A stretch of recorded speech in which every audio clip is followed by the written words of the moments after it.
Netcasts you love. From people you trust. This is Twit. Bandwidth for the Tech Guy is provided by CacheFly. CacheFly.com. Hi, this is Leo Laporte, and this is my Tech Guy podcast. This show originally aired on the Premier Networks on Sunday, the 15th of February, 2015. This is episode 1162. Enjoy. The Tech Guy podcast is brought to you by Gazelle, the fast and simple way to sell your used gadgets. Find out what your used iPhone, iPad, or other Apple product is worth at Gazelle.com. And by FreshBooks, the easy-to-use invoicing software designed to help small business owners save time billing and get paid faster. Join over 5 million users running their business with ease. Try it free at freshbooks.com/techguy. And by ZipRecruiter. Are you hiring? With ZipRecruiter.com, you can post to 50-plus job sites, including social networks, all with a single click. Screen, rate, and hire the right candidate fast. Try ZipRecruiter with a free 4-day trial now at ZipRecruiter.com/techguy. That's ZipRecruiter.com/techguy. Well, hey, how are you today? Leo Laporte here, the Tech Guy. Time to talk about, well, computers, the internet, home theater, digital photography. Yeah, Chris Marquardt's back, our camera guy. Smartphones, too. 8888 Ask Leo. That's the phone number. If you have a question, a comment, a suggestion, you'd like to talk high tech, I'm here to do it with you. We're here covering what President Obama called the Wild West. I think it's a little more settled than that, isn't it? Well, maybe not. Maybe, maybe he was at a cyber summit in Silicon Valley this weekend. Actually was there on Friday. And, meeting with all of the big tech executives, saying we all got to get together and protect ourselves against the Wild West. Yeehaw! Actually, maybe it is the Wild West. You read about the hackers who have robbed U.S. and global banks of hundreds of millions of dollars. Kaspersky Labs, which is a antivirus research and security company, pretty well known and certainly reliable, and they provided a report to the New York Times that more than 100 banks in 30 nations have been hacked, in many cases by malware. You know, the standard stuff you get in your email every day, and phishing scams. And for a total of $300 million, it started with a bank in the Ukraine. Kaspersky's in Russia. And a bank in 2013, an ATM in Kiev, started giving out cash just randomly. At random times a day, it would just go, here's 100.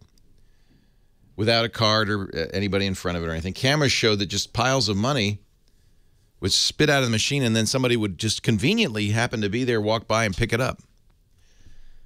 So the bank called Kaspersky and said, What's going on? Turned out the bank's internal computers had been penetrated by malware that allowed cyber criminals to watch employees with their daily transfers. The software literally had been installed for months, sending back video feeds and images that told the criminals who were in Russia, China, and Europe how the bank conducted its daily routines. Then the group impersonated. This isn't amazing. This would be a movie. This is like Ocean's 13. Then the group impersonated bank officers and not only turned on various cash machines, but transferred millions of dollars from banks in Russia, Japan, Switzerland, and the United States into dummy accounts set up in other countries. And that's just the tip of the iceberg. More than 100 banks and other financial institutions in 30 nations. It is the largest, probably the largest bank heist ever. And because Kaspersky was hired and had signed non-disclosure agreements, they can't say which banks. Officials in the White House and the FBI, according to the New York Times, have been briefed, but they They say it'll take time to confirm the losses. You know, banks, this happens. It's my strong impression, and I remember talking to Secret Service agents 10 years ago. 10 years ago. And even then, they said, oh, this happens all the time. But banks don't want you to lose confidence. Why do banks build? I don't know if they do it anymore. They used to. Now they're in the mall. But in the good old days, the bank would build a giant palace, right, with columns, stone, a big old safe, so you'd feel like, oh, my money's safe in there. You know, banks, for a bank to work, takes some faith on the part of its depositors, because the truth is they don't have the money. They lend it out. They do all sorts of stuff with it. And the last thing a bank wants is for its depositors to not trust it and come and say, hey, give me my money. So they have not any incentive at all to tell you that they have been hacked. And, of course, they cover it up. And they take the loss. I guess they pass it on to you in fees and so forth. You know, I mean, we end up paying for it, of course. But they would rather take the loss and keep it secret than let anybody know. So it's interesting that we're getting this information from Kaspersky Labs, $300 million in thefts. And I guess my point is it's probably just one of many things like this. No bank has come forward acknowledging the theft. In fact, when President Obama was at this cybersecurity and consumer protection summit at Stanford with all the tech execs on Friday, he said, we got to pass a law that makes the banks disclose this. He urged passage of a law that would require public disclosure of any breach that compromised personal or financial information. But the Financial Services Information Sharing and Analysis Center, which is a consortium that alerts banks to malicious activity, say, our members are aware of this activity. We knew about it. We have disseminated intelligence on this attack to the members, and some briefings were also provided by law enforcement entities. The banks are going, zip it, zip. We don't want anybody to know. The American Bankers Association declined to comment. Of course they did. Of course they did. Banks don't want to admit that these things are happening and that they happen all the time. I think, and this is what the Secret Service guy told me 10 years ago, they happen all the time. They know it. They just cover the tracks and keep on working. The question remains, writes the New York Times, how a fraud of this scale could have proceeded for 2 years without banks, regulators, or law enforcement catching on.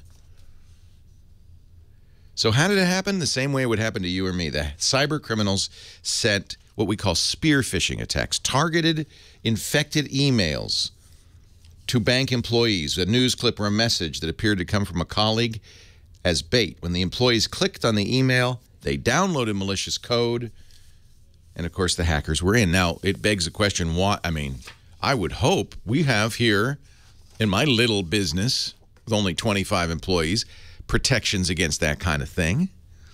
Why doesn't a bank? What? You're telling me that a bank email can come from the outside into the bank and that a bank employee can open the email and infect the systems in the bank without detection? You're telling me that's your security system? Then the thieves installed something that you might have heard of called a RAT, a remote access tool. We've heard of rats being used against people, often attractive young women, so that the perpetrators can turn on the cameras and see what's going on. And that's why a lot of people put tape over their camera now on their computer, or could get a screen grab of what's going on. And that way they learned everything about the bank's operations. They could look like a regular employee, do all the right things, have all the passwords. This is probably what happened at Sony Pictures Entertainment, too. I think most people think that the attack on Sony began last May when there was a breach, which Sony declined to report and said, it's fine, no problem, we got this. And I think that's when the bad guys got into Sony, and they sat there for months observing, getting passwords, getting file names, getting folder names, knowing exactly what to do, so that when they wanted to drain, in this case, not money from a bank, but information from a motion picture company, they could do it without anybody getting in the way. Happens all the time. So don't feel bad if you, because we get calls every day, every show. Somebody says, "Oh, I've been bit by malware." Well, happens to the best of us apparently, and you probably have less to lose than a multinational bank. I don't know if disclosure is going to help. It's certainly going to embarrass the banks. I guess the theory is if we know about this stuff, we can all do better. Let's talk in 5 years. All right, we're going to take your calls. I'll talk in 5 minutes. Leo Laporte, the tech guy. Give me a ring.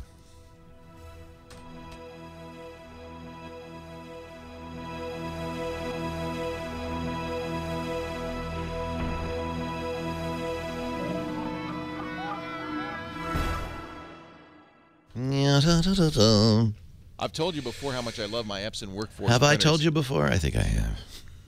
So I won't tell you again. That Leo, he keeps repeating himself in the ads and elsewhere.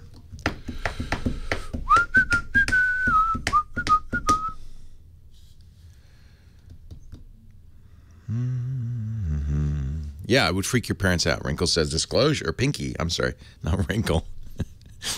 Pinky, Wrinkle, what's the difference? Pinky says it would freak my parents out if the bank said, "Oh yeah, we were hacked last week." Yeah, I guess it would, wouldn't it? I guess it would. Apple wants to build an electric car. This doesn't sound right to me. I think this is of the same ilk as Apple wants to build a TV, you know? It's so, coverage of Apple is so overheated. According to Reuters, Apple studies self-driving car. Auto industry source says. The source, who declined to be named, always suspicious, they appear to want a lot of help from car makers. They're not just designing automotive software or individual components. They want to make an entire vehicle. Oh, please. Apple is gathering advice on parts and production methods, focusing on electric and connected car technologies while studying the potential for automated driving. Yeah, whatever. Whatever. You're going to see this story everywhere based on this one Reuters story based on a anonymous source. One anonymous source. But this is true, PC Guy. He says Apple did hire a DJ away from the BBC. So I think it's pretty obvious they're planning a radio station. An Apple radio station. A self-driving radio station.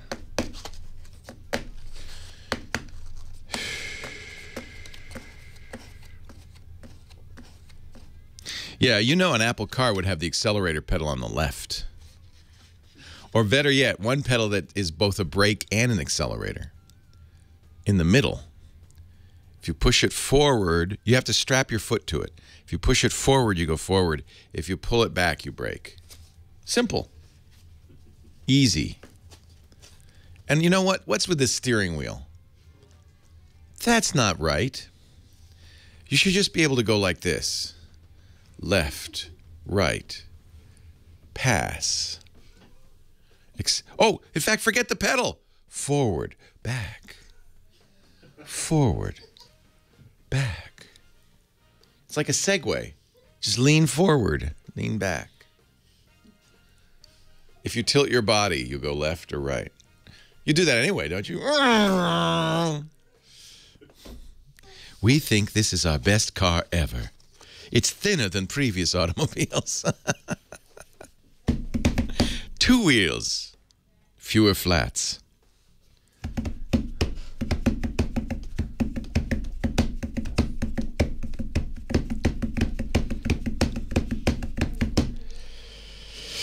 Apple, Apple, Apple. Leo Laporte, the tech guy. 8888 asked Leo. Heather Hammond is here, the phone Ranger. Hello, Phone Ranger. Good morning. Good morning. Good. Did you hear this? That Apple is working on a... This is so bogus. I don't even like to repeat this. This is a story in the Wall Street Journal from Reuters quoting one. I give you one unnamed anonymous source who said, yeah, Apple's making a self-driving car. Huh? We figured it out, though. It's really all about user interface. And it won't have pedals. It won't have a steering wheel, no clutch, no gears. It's all with your hands. So wax on to turn left, wax off to turn right. You push your hand forward to go forward. You pull it back to brake. That's perfect. So you are telling it to drive somewhat. Yeah, somewhat. Okay. And then if you get in an accident and you call Apple, they'll just say, well, you're driving it wrong. It's perfect. It's the Tinder date of cars. It's the swipe left, swipe right. Heather, you've been, I believe, on the phone for the last few minutes, and it's not recreational. This is work for you. Right. You've been lining up phone calls for me. I am not flirting. I might have flirted a little bit with some of the callers. Go ahead, flirt with the callers. Because that makes them... No, now I understand why when guys come on, they go, I love Heather. She's greatest. She's the greatest call screener ever. Now I understand. You're juicing them up a little bit. You're getting them excited. Maybe. You know what? It makes for a better caller. It's fine with me. Okay, good. So, yeah, Ryder in Manhattan Beach is making my heart go pitter-pat. Oh, hello, Ryder. Thank you, Heather. What's up? Hello. Hello. So, I've been saving up my money for a while for a laptop to play these 3 games called Terraria. You've probably heard of this one. Minecraft. Yeah, I've heard of that. And eventually, I want to play the Oculus Rift when the consumer. Sure, who wouldn't? And I'll need free tech support because my mom, my parents, They're kind of. We're more of an Apple family, but I want a PC so I can play. Oh, you're breaking their heart. It's like they raised you a Democrat, and all of a sudden you said, "I'm voting Republican." So you don't know the half of it. Oh, that's mom in the background, isn't it, Ryder? Yep. You're breaking their heart. So I also want. What? How old are you, Ryder? I'm 8. I mean 9. 9. Saying 9. And you've been saving up your money and stuff, and how much do you have to spend? $600 to $700. Jiminy Christmas. Okay. And I guess mom and dad, there's nothing they can do about that. They just, they want you to buy an iPad, but no. No, I have an iPad mini. Oh, so you don't need that. I need to get the PC. Yeah. Well, it's true. For Minecraft, you can play Minecraft on a Mac, but for Terraria, yeah, that's a PC. Oculus Rift, you're a little premature on that one. I wouldn't worry too much about the Oculus Rift. It's very early days yet. I know, but still really. In fact, it would cost you $600 just to get the Oculus Rift, so... I've heard it's going to be $350 to $500. Yeah, we don't know, and we don't know when it's going to be. I have one. I bought it when they did a Kickstarter.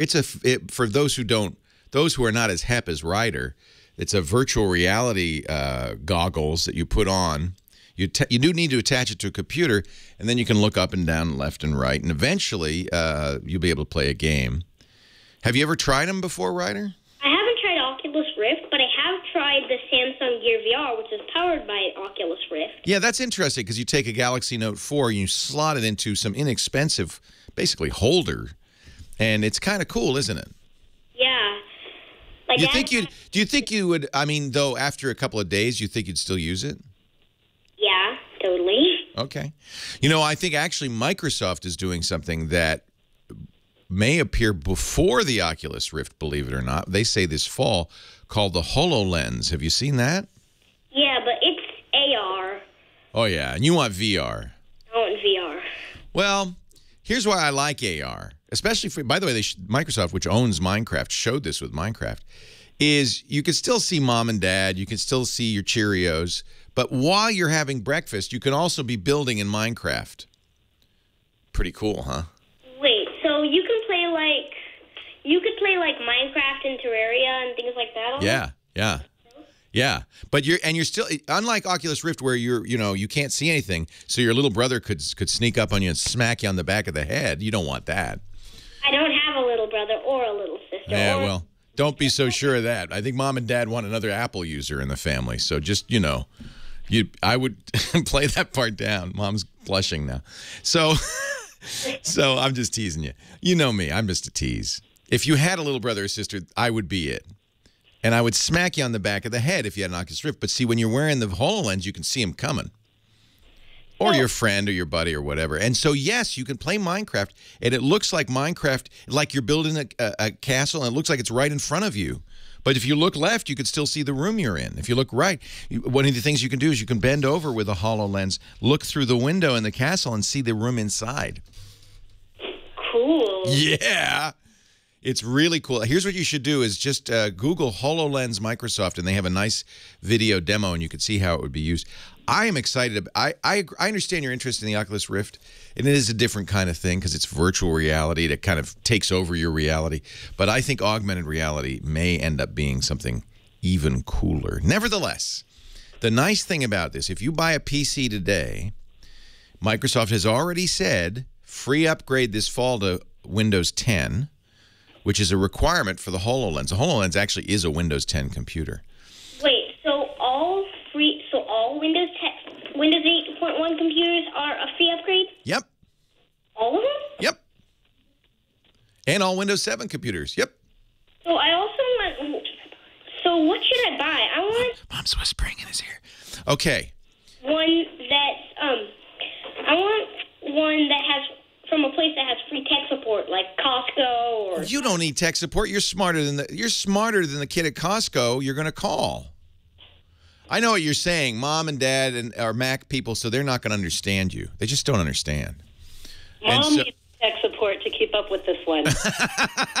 Yeah, Mom, Ryder's going to be tech supporting you. I don't think you need to worry about this so much. My dad, of course, isn't really won't, because he's just like barbecuing right now. Yeah, that's what dads do. They like fire. Dad goes, fire, good. Make steak. You play computer. Yeah.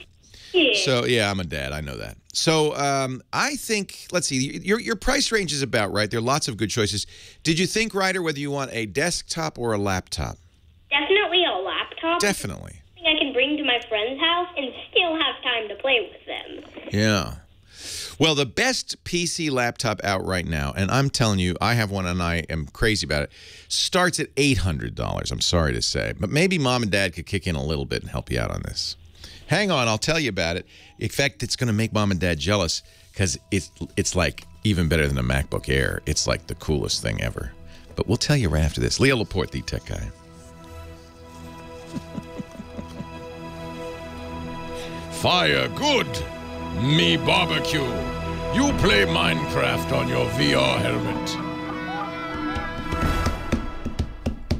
I don't know if the stations do promos individually, but that's the promo. We'll make that we should make a note of that for a Twitbit or something. Call of them. We're not done. I'm going to talk some more, Ryder. Don't go away. Yeah, Don't go right away. there. We had to take a break. Our show today brought to you by our good friends at Gazelle. I love Gazelle, and I've told you about Gazelle before. It's the place to go when you have old gadgets. And, if they're just gathering dust in the drawer there, you might want to go to Gazelle and get some cash for them. I mean, you wouldn't leave a $100 bill in your drawer just to gather dust. Well, that's kind of what you're doing, leaving that gadget. Many of them worth lots more than $100. Gazelle will buy iPhones, cell phones of all kinds, including Blackberries, Samsung, Motorola, Nokia phones. They'll buy your old iPads, broken or not, by the way. Obviously, you're not going to get as much money for a broken one, but they will buy a broken one. Also, Amazon Fire tablets, Asus tablets, Google, the Nexus tablets, Microsoft Surfaces, Samsungs, iPods, Apple computers too. And they give you top dollar, plus your quote is good for 30 days. So you don't even have to, just get the quote now. You don't even have to decide to buy. You may wonder, well, what happens to those? Well, some of them they sell on eBay, but the very best they save for themselves and they sell on Gazelle.com. This is something new. Gazelle certified pre-owned devices. They have two different conditions. Certified like new. They are basically new devices. Somebody opened it, didn't want it, sold it back to Gazelle. And then certified good, which will show a little gentle signs of wear. But they're certified. All devices go through a rigorous 30-point inspection to make sure they're fully functional. backed by a 30-day risk-free return policy, and the price is right. So if you lose your phone or break your phone, you can get a great replacement at Gazelle.com. Sell or buy at Gazelle. They've paid out over $200 million now to over 1 million customers. Great satisfaction. The shipping is free. The processing is fast. I love it. Gazelle.com. Sell your gadgets the fast and simple way with Gazelle. This is Code Day. So that was one thing President Obama said that I thought was very interesting. He did an interview with Kara Swisher at Recode, and he said, it's too late for my kids. They're too old. But every kid, when they learn reading and writing, crayons and coloring, they should start learning coding. I don't agree with him, but they should start learning coding. Is your son, is Brian a coder? Yeah, you could tell. He's into it. In fact, he's probably playing Minecraft right now in there. Yeah? Okay, there you go. Monster Hunter and Minecraft. It's all the same. So, but I think he's right. I think what the president was saying is true. I don't completely agree that everybody needs to learn how to program software, but what the president's saying is we don't want to raise a nation of consumers. We need to raise a nation of creators and innovators. And so the smart thing to do would be to give every kid like Ryder a chance to innovate and create. And if they have the inclination, which Ryder clearly does, get him into coding a little bit. I'm going to tell Ryder about Tinker for his iPad. He should definitely start with that. Tynker.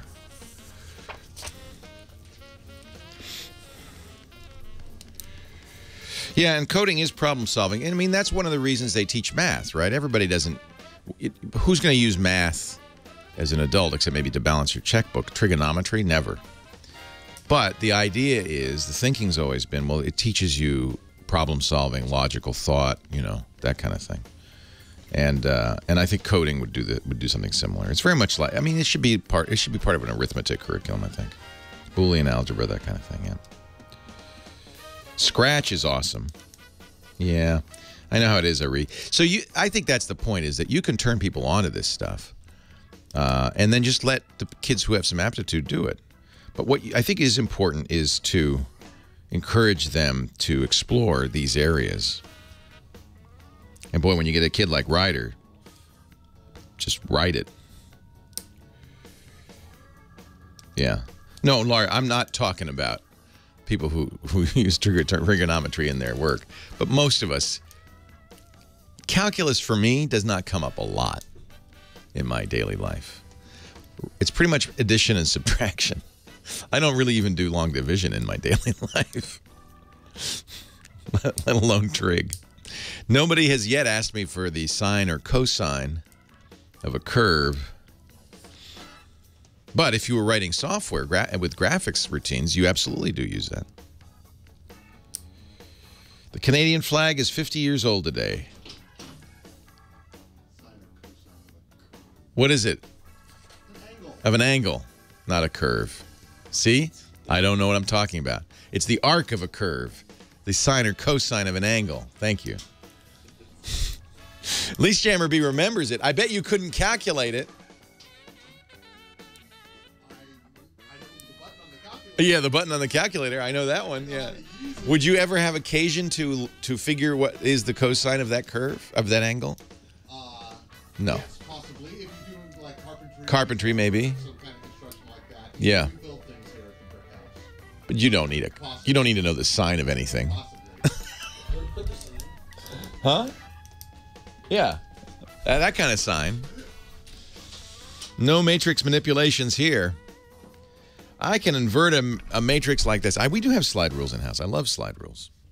Do you have a diamond sword, Ryder? What? Do you have a diamond sword yet? I don't really play survival. Ah. You like to build stuff.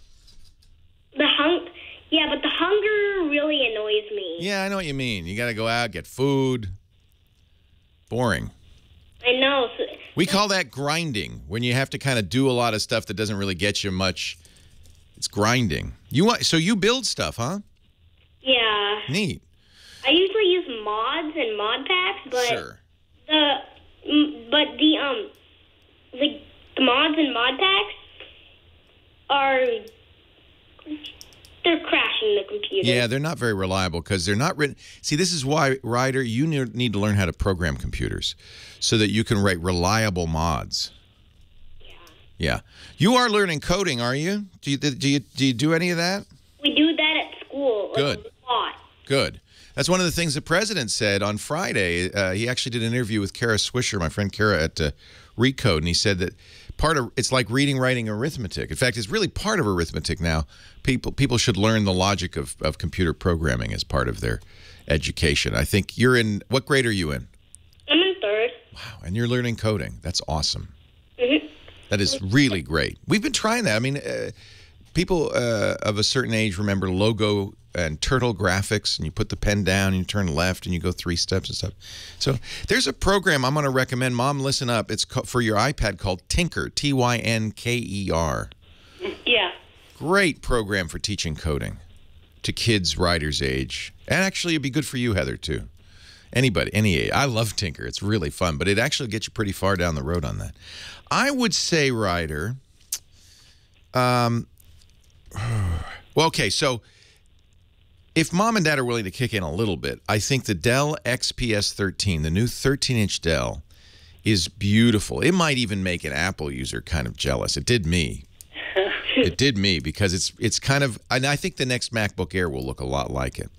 It's a beautiful, small, it's as big as a 11-inch MacBook Air, which is about as small a laptop as you can get, but it has a 13-inch screen. Now, there's something else. If Mom and Dad want to save a little money and you want to save a little money and maybe save up for that Oculus Rift, that's actually really good and probably for a 3rd grader be perfect. This is from HP. It's a Windows 8.1 computer. It's called the Stream. And they have 11-inch, they have 12-inch, 13-inch. I'm holding up the 13-inch, I think, or 12-inch. Of course, you're watching on the radio, so you have no idea what I'm holding up. But Mom will like this, and you will like it because you're on a budget. This is about $200, $200 to $300, depending on the size of the screen and so forth. It is a perfect computer, I think, for your first laptop. Cool. Yeah, and you'll save some, and I would keep saving the money because, you know, the Rift and the HoloLens and all of that. But this is a Windows 8.1 machine. It comes with Office, a free year of Microsoft Office. I don't know if you really do you do much spreadsheeting? But maybe he does. I shouldn't laugh. But I think the HP Stream is really surprisingly good for the price. So I think I'll get the XPS though because it sounds pretty amazing. it's really amazing, but it's $800. I don't want something that's just good. I want something that's awesome. Awesome. Ryder, you're a man after my own heart. Well, Mom and Dad will kick in a little bit. That one would get you through 8th grade. Those are nice systems. They're very well made. They're you can get touchscreen or not. I don't think you need the touchscreen. But look at when you go to the store, look at the HP Stream as well, because for a budget computer, that is pretty amazing. At $200, the one I'm holding was $229. It's unbelievable. And I think they're very decent. So, but the XPS 13 is, in my opinion, the best Windows laptop out on the market right now. So if you want the best, I think I'll go for that. okay, Mom, you've got some work to do here, but I can see that you have a very, very smart young man. Dell does have good tech support if you're willing to pay for it. I don't think you're going to need it. I really don't. But if you're willing to pay for it. But some of the basics, because Mom and Dad don't know Windows, I think, frankly, Ryder, you're going to be able to figure out most of it. But some of the basics, you can go online. There's some great books out there as well. I would just pick up a book about Windows 8.1. I have this program called VMware, and it lets me, like, play Windows, like, software. Yeah. Yeah, I use that, too. So it's really helped me learn about it, and I haven't even had a class, but already I'm pretty good. I figured you would be. You know, you can join the Microsoft Insider program and get a copy of Windows 10 for free that you can run in VMware on your Mac. That's what I do for Windows 10. And at least see what the next version. I think the next version of Windows is going to be killer. It's going to be really good. And boy, when that HoloLens, Microsoft says they've been working on this for 5 years. No one's heard a word about it. You've heard everything about the Oculus Rift, still can't buy it. Everything about the Samsung VR, you still can't buy. But Microsoft says, not only have we been working on this in secret for 5 years, we're going to sell it to you in the fall. Now I don't know how much it'll be. It's not going to be $200. I don't think. I think it's going to be closer to 1,000. But you can start saving now. Do you have a paper route? No. I'm just teasing. Your mom and dad are great. They support you in this, don't they? What'd you say? They support you in you. They encourage you to do this, don't they? Yes, they do. Isn't that great? And you're obviously very smart. And I think that this is a wonderful way for you to expand. I mean, the sky's the limit. Once you understand technology, the future is yours. So I for one look forward to living in a future where Ryder is running things. Okay, Ryder, keep up the good work. Okay. All right. If I were Ryder's parents, I'd be glowing. What a smart third grader. I wish to heck that my son and daughter had any interest at all in technology. I mean, here's an example of kids, and this is probably the case. They're surrounded by technology. Any computer they wanted, anything they want. They want an Oculus Rift. Dad's got one. And no interest. None at all. Nope. I guess it's always that way, isn't it? Mom and dad are Apple users. Ryder's going to be a Windows user. That's how it happens, isn't it? It's like family ties, right?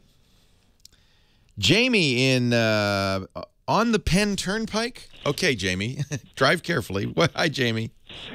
Hi, Leo. How are you doing today? I am well. How are you? All right. Well, at least we're not snowing. We were blowing some pretty good snow here last night, but holy cow, cleaned up. My mom's in Rhode Island, and I think that that's not the case in Massachusetts and Rhode Island. It's still snowing, and it's a mess. Yeah, send her a shovel. Probably needs it. I'm sending her my nephews with a snowblower is what I'm sending her. That'll work. There you go. What can I do for you? Well, Leo, I'm looking for a laptop, but I'm a little more upscale than your previous caller. I'm a truck driver, and this is going to be my main computer. So I need a bit of power. I'm not what I would call a hardcore gamer, but about the most taxing thing I do is World of Warcraft. But I want it to be able to something that'll last at least a few years. So I'm probably looking at something with a graphics, a separate graphics chip in it. Yeah. And you're not. I mean, World of Warcraft doesn't demand that. I'll tell you. Here's the deal. To get to future-proof, you're future-proofing. You're saying, I want to get something that's going to last for a few years. Start with the 5th-generation Intel processors, which just came out. I presume you're looking at a laptop. You're not going to drive around with a desktop. Yeah. Exactly. Yeah, a laptop. Yeah, probably a 15 or 17-inch screen. Okay. I'd like to have something that's like 1920 would be great. And battery life is not important to you because you can keep it plugged in, right? It will be plugged in all the time, yeah. Yes. All right. Again, we have to take a break. We'll talk about recommendations for what we would call a desktop replacement laptop when we come back. Leo Laporte, the tech guy.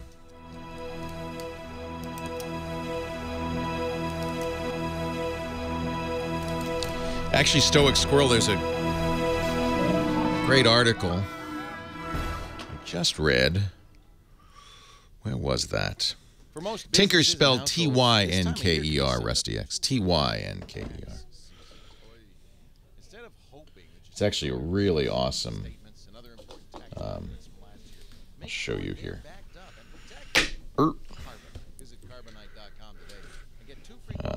Actually, let me start it over again, just so you can see that I'm not making it up. Tinker. Oh, rats. Parents, teachers, to answer this question. What is 2 times 3? You can see what age group it's designed for.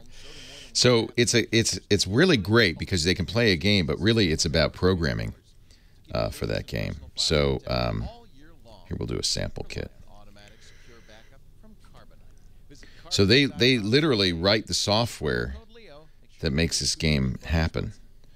This is really an amazing program here. Actually, this is the game itself. Let's stop playing that. Oh, okay. There we go. So we'll show you the interface. So these are what we call sprites. The kids don't need to know that, but these are little graphic action characters. And this is the programming language that is moving them. On start, forever, wait 0.01 seconds, point towards Mermaid 1, and move 10 steps towards Mermaid 2. And so this is how this is the motion of this particular ghost pirate action.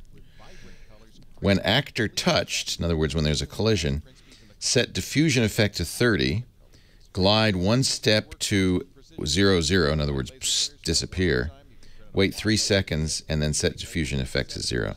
So watch, we can...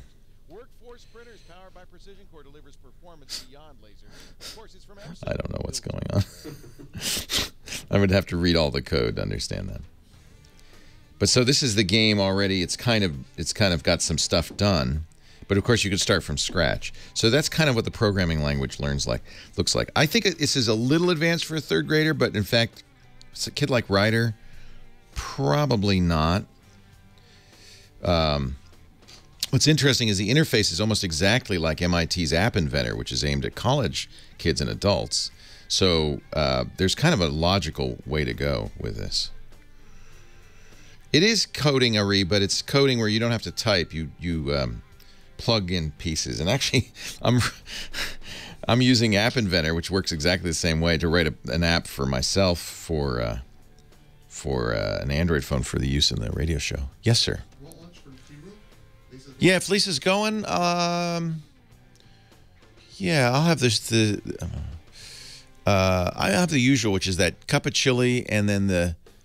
Lisa, are you listening? Cup of chili and the spinach salad, no shrimp? Huh? What? Oh, you can order anything you think I would like. No starch. Thank you.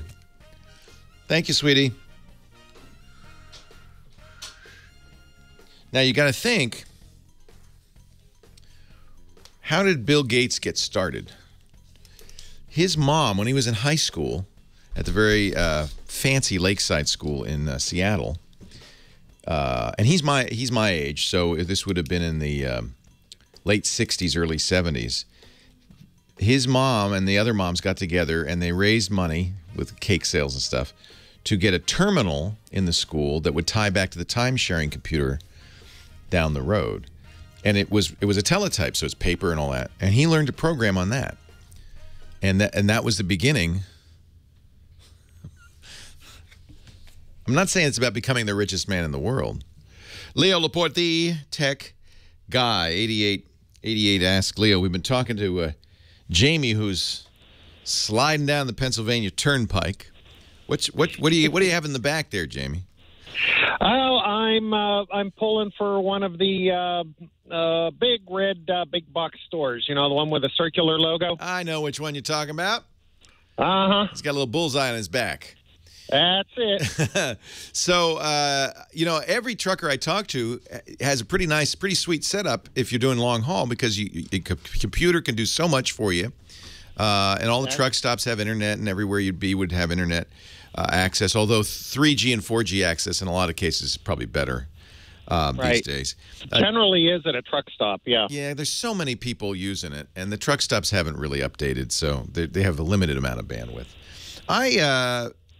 You don't need so the Dell XPS 13 that I was recommending to Ryder is nice because it's so compact. It's only 2.6 pounds. It's really a small computer. You don't care about that because it's always plugged in. You don't care about battery life. You're not carrying it around. I mean, maybe minimally, but not a lot. You're not putting it in your backpack or anything. So you could get what we call a desktop replacement. And the best desktop replacements, in my opinion, are sold by Lenovo. Now, you said you do a little gaming, so... Right. For gaming, you might want to go to some... Lenovo's a business computer. Right. So I love I think they're, you know, they have workstation class computers which really do a great job, and they're built like tanks. These are the old ThinkPads. In fact, they still brand them ThinkPad, the old IBM ThinkPads. Right. So I recommend these a lot to people who want workstation, you know, desktop replacement. They're 5-6 pounds. They have lots of USB ports. They have Ethernet. They have all sorts of stuff.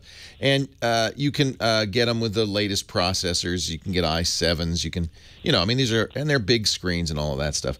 Gaming, though, you said something, I think you're probably right. You want what's called discrete graphics. That is, most business laptops will not have a separate graphics processor.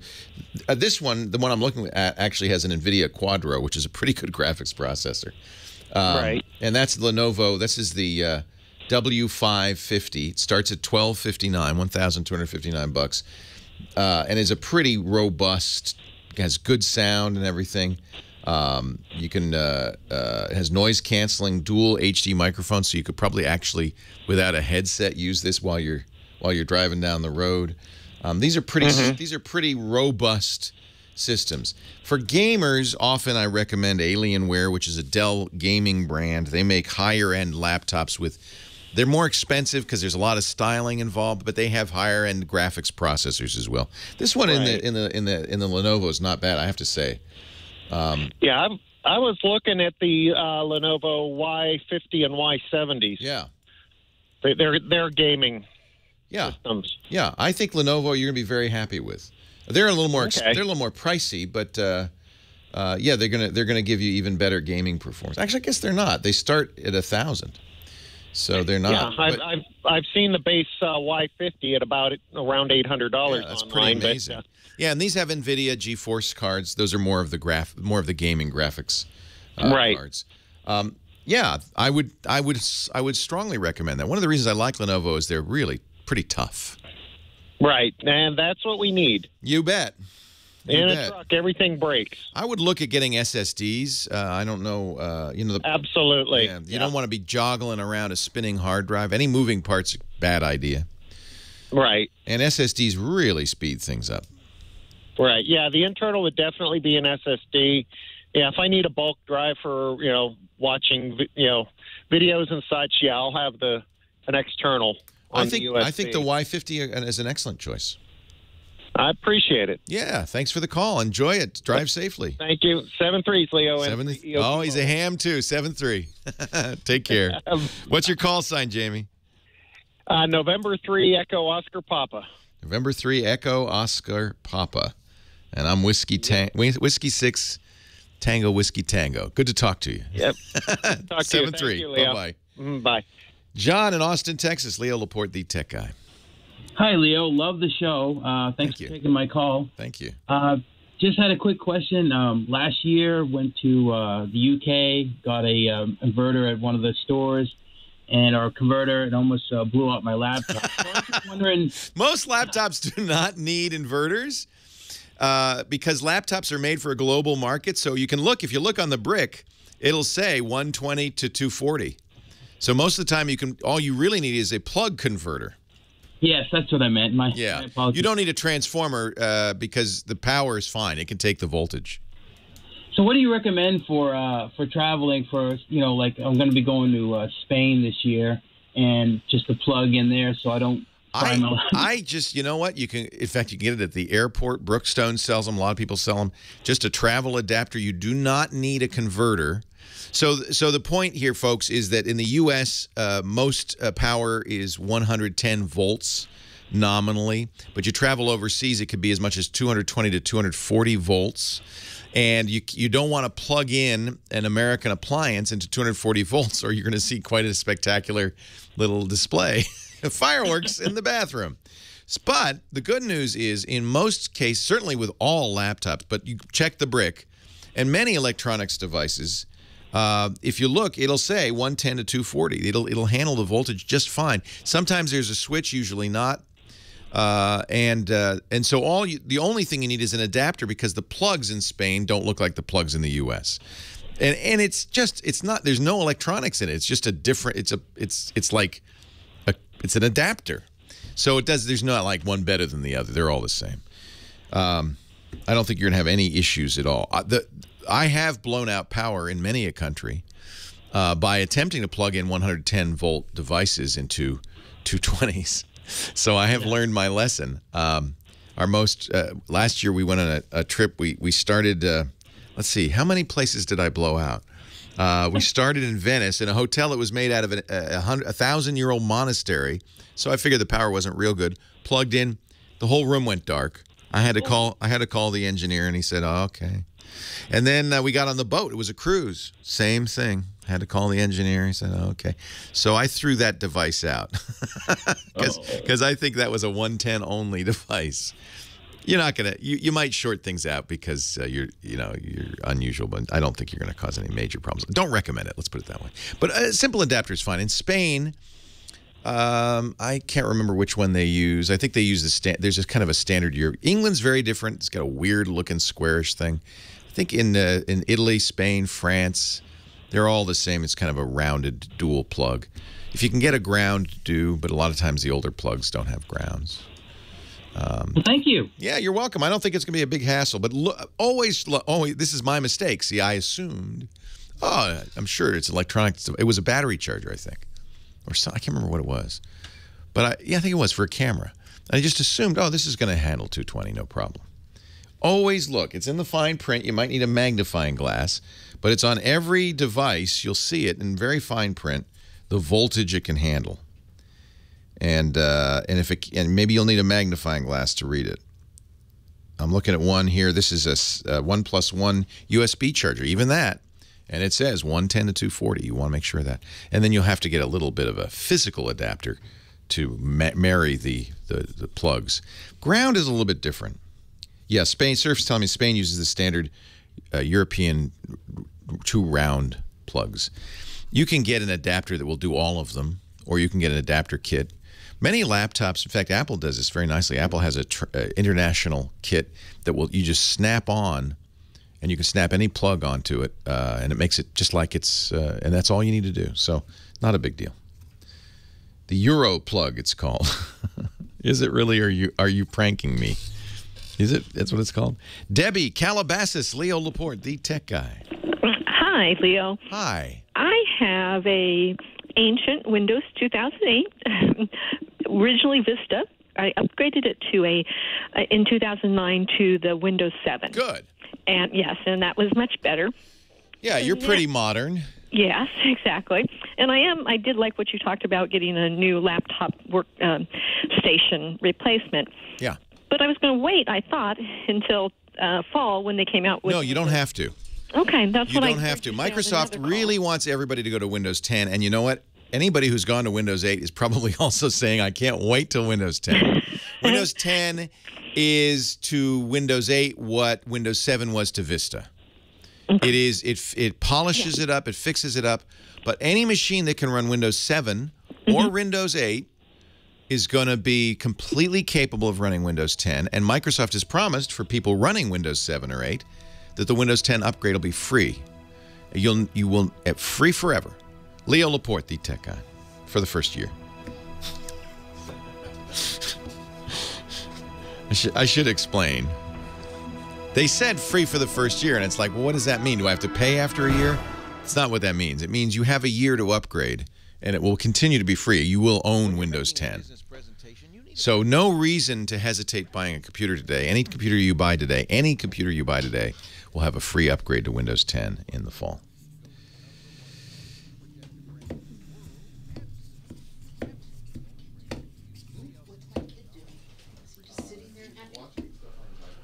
Brian, you can come in and sit. We can get a chair for Brian if he wants to sit in here.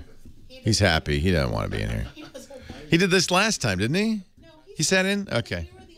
You were here, yeah. We were by ourselves. Yeah.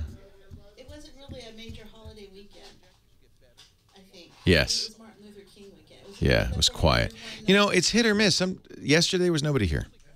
It's just chance. It's just chance, you know, and then sometimes you get the great view behind the monitor. Staring at the Apple logo all day. I'm sorry. It's okay. I apologize. It's all right. We could move. Huh? My son's content out there. He's happy. How old is he? He's 15. Yeah, he doesn't want to be in here. He's not interested. He's not We interested. didn't get to meet Ozzy last time. Oh, well, now you've met Ozzy. Now you've met Ozzy. And is it all you hoped it would be and more? Leo, I worked in your hometown of East Providence. Did you really? In TV? WPRI. PRI? Wow, that's great. Did it there in 09 for That's the great. road show. What do you do? It's a morning show kind of lifestyle. Are you a host or? Yeah, Oh, based on neat. that, and I do afternoon radio show. It's And you both work on the same station, or?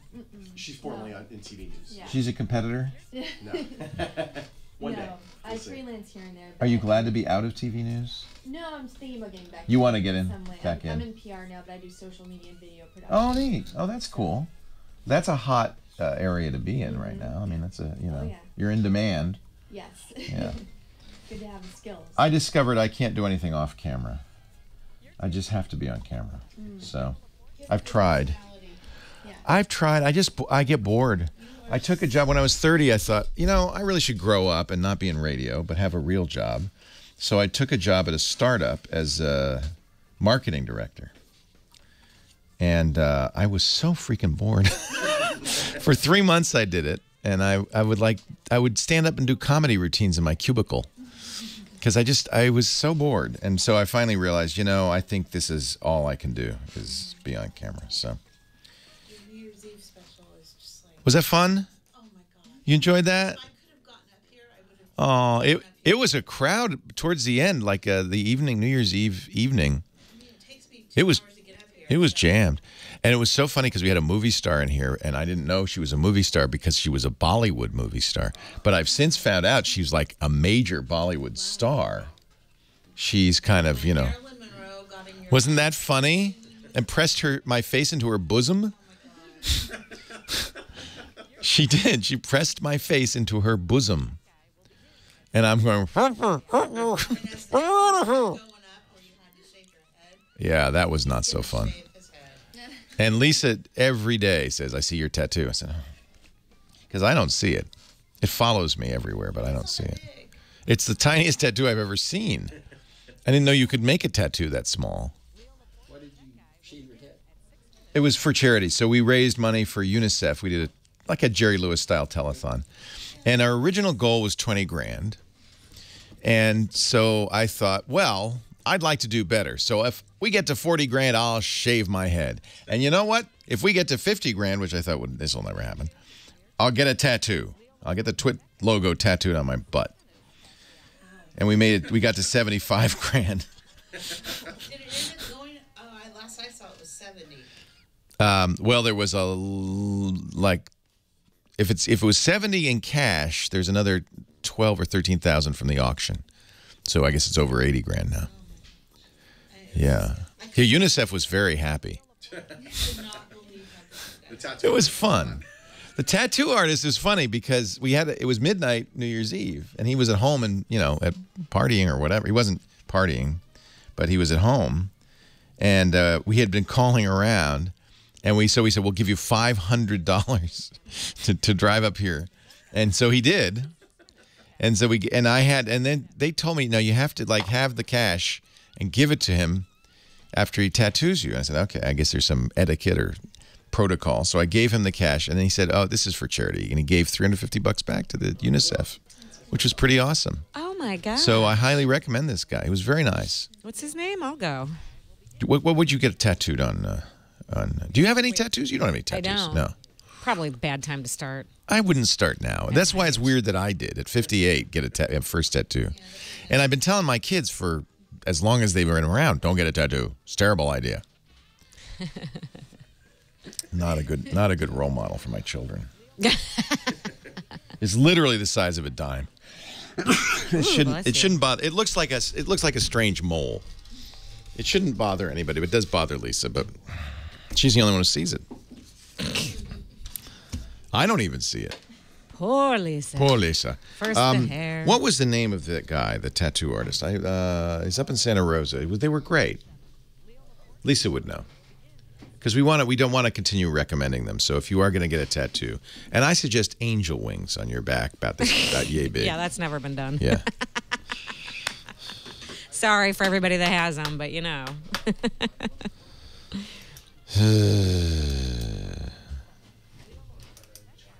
What did you guys do for Valentine's Day? Oh, right, Pride and Joy. Pride and Joy. Double date kind of thing? Yeah, Mike and Amira Elgin were there. Tanya Hall went. So it was fun. We all danced around. Oh, great. And Tanya has a Valentine. She does. She does. A Petalumen? I think not. Oh. I think a Coloradan. Oh. Which makes it a little awkward. Awkward.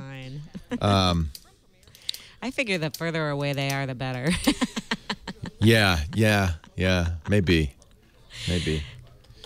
There's some things to be said about long distance relationships. Yeah, I mean, I don't know. I dated a guy in Sacramento. My friend was like, it'll never work. I'm like, are you kidding? It's perfect. Yeah. Just depends how much you like the person. You know, there's no kind of dropping. If you don't really like the person, it's great to have a long distance romance. My friend Roger was dating a girl in Australia. Eesh. That's a whole nother. That's not. I don't think you call that dating. I don't know what that is. Have the same seasons as. I know. They're like. I know. It's too unglued. But if you figure everything has a half-life, you know, like your love will stay fresher longer if you don't see as much of each other. No, I like waking up next to Lisa. I like that. Yeah. When you get old, you need to have somebody around to help you when you fall down and stuff. Oh, you're right. You're right. She says, eat your vitamins. You're not. She really. When we were having dinner out with our clients on, was that Friday? I said, I'm going to have fried chicken. She said, no, no, you're not. And then she ordered it, which made me mad. But you did have it, right? I did have it, yeah. It was good. But she was right. I shouldn't have. Well, just eat less of things that are awesome. You know, like I know. Ryder. That's what I'm going to do. I'm going to eat less of things that are awesome. I want to eat. And more of things that I don't really like but have to eat. Yeah.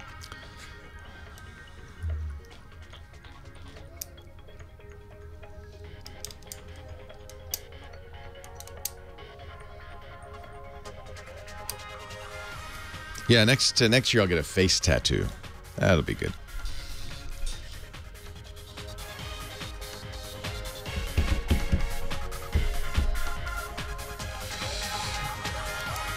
Well, hey, how are you today? Leo Laporte here, the Tech Guy, Hour 2 of the Tech Guy Show, as we continue our discussion of all things geeky, computers, the internet, home theater.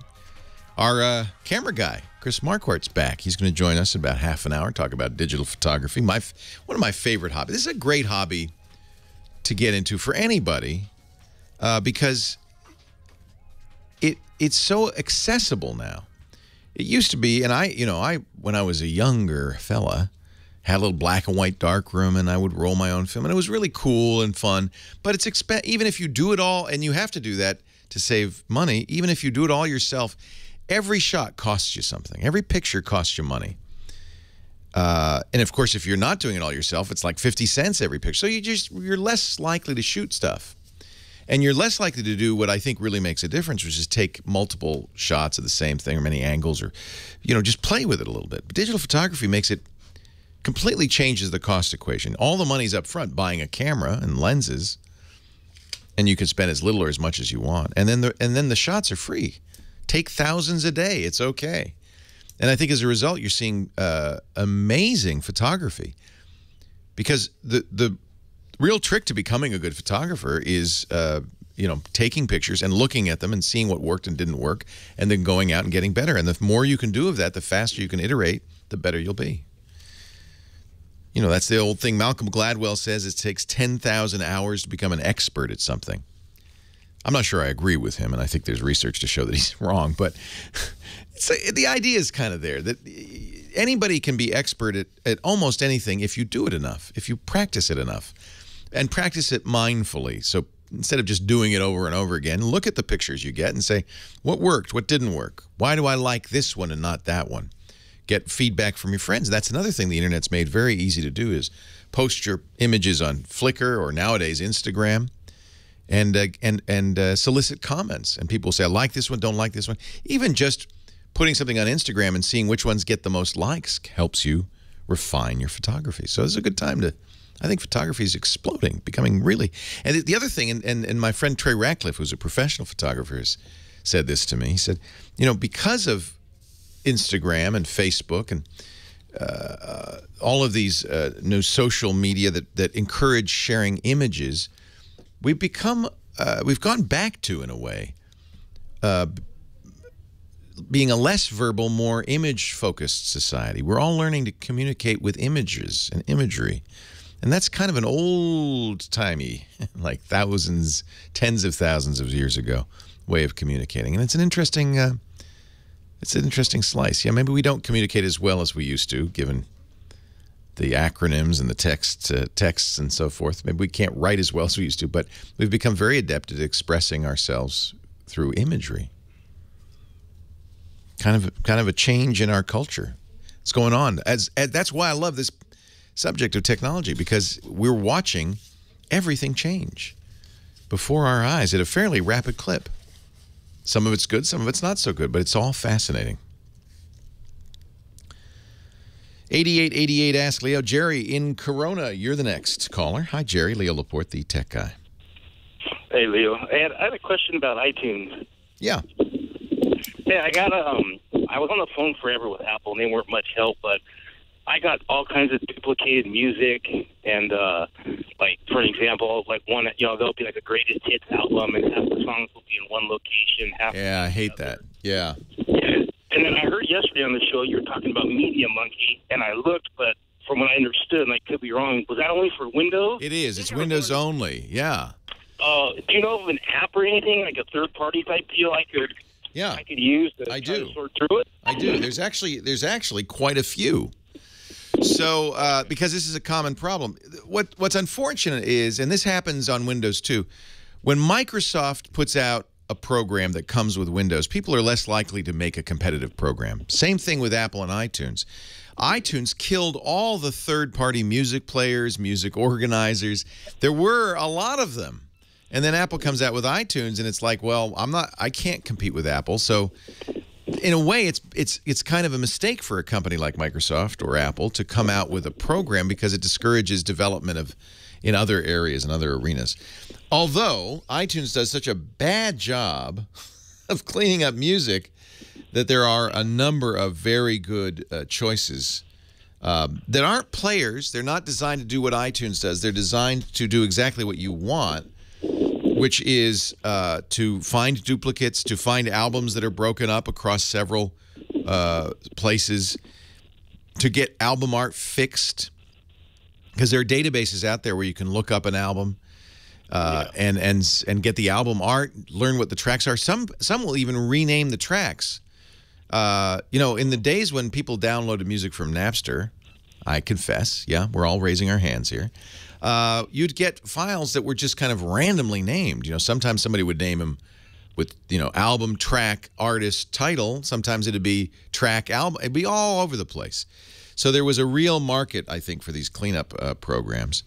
And there are still some. There's one called Tunes Cleaner that you can get in the Mac App Store. Okay. I actually, it has pretty good reviews, but there are some negatives.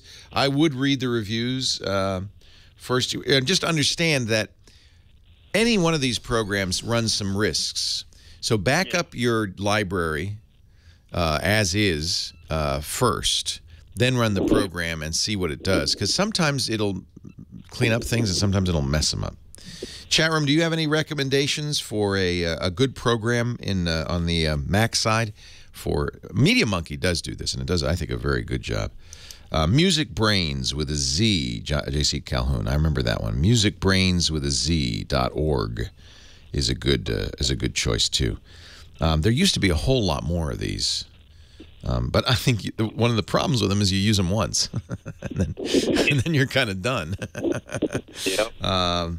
So there's a couple anyway for you to try. Music Brains with a Z, and Tunes Cleaner, which is in the Mac App Store.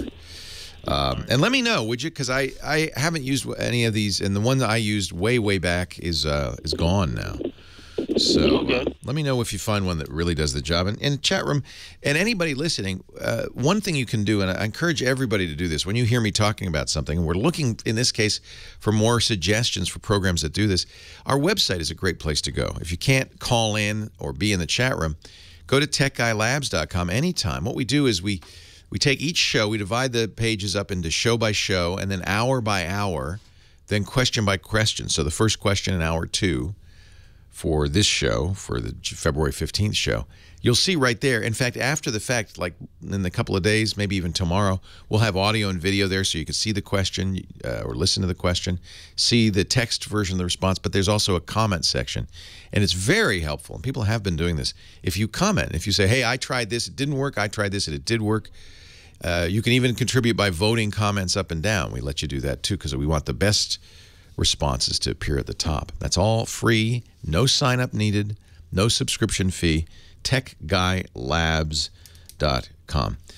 Music Brains Picard, which I have used, is, as the chat room's saying, kind of user unfriendly. Picard, named after Jean-Luc Picard of the Starship Enterprise, is cross-platform, so it works on Macs and Windows, and it does a lot of this interesting stuff. But because it's open source, it's free. That's good, but it's a little, the user interface is a little bit lacking. So that's a good one. Music Brains with a Z is the company, musicbrains.org, and Picard, P-I-C-A-R-D, is the program. Riley, here on the line from Boston Spa, New York. Is that really the name? Yeah, it's 2 words. Okay, hold on, Riley. We're going to get to you next. Leo Laporte, the tech guy.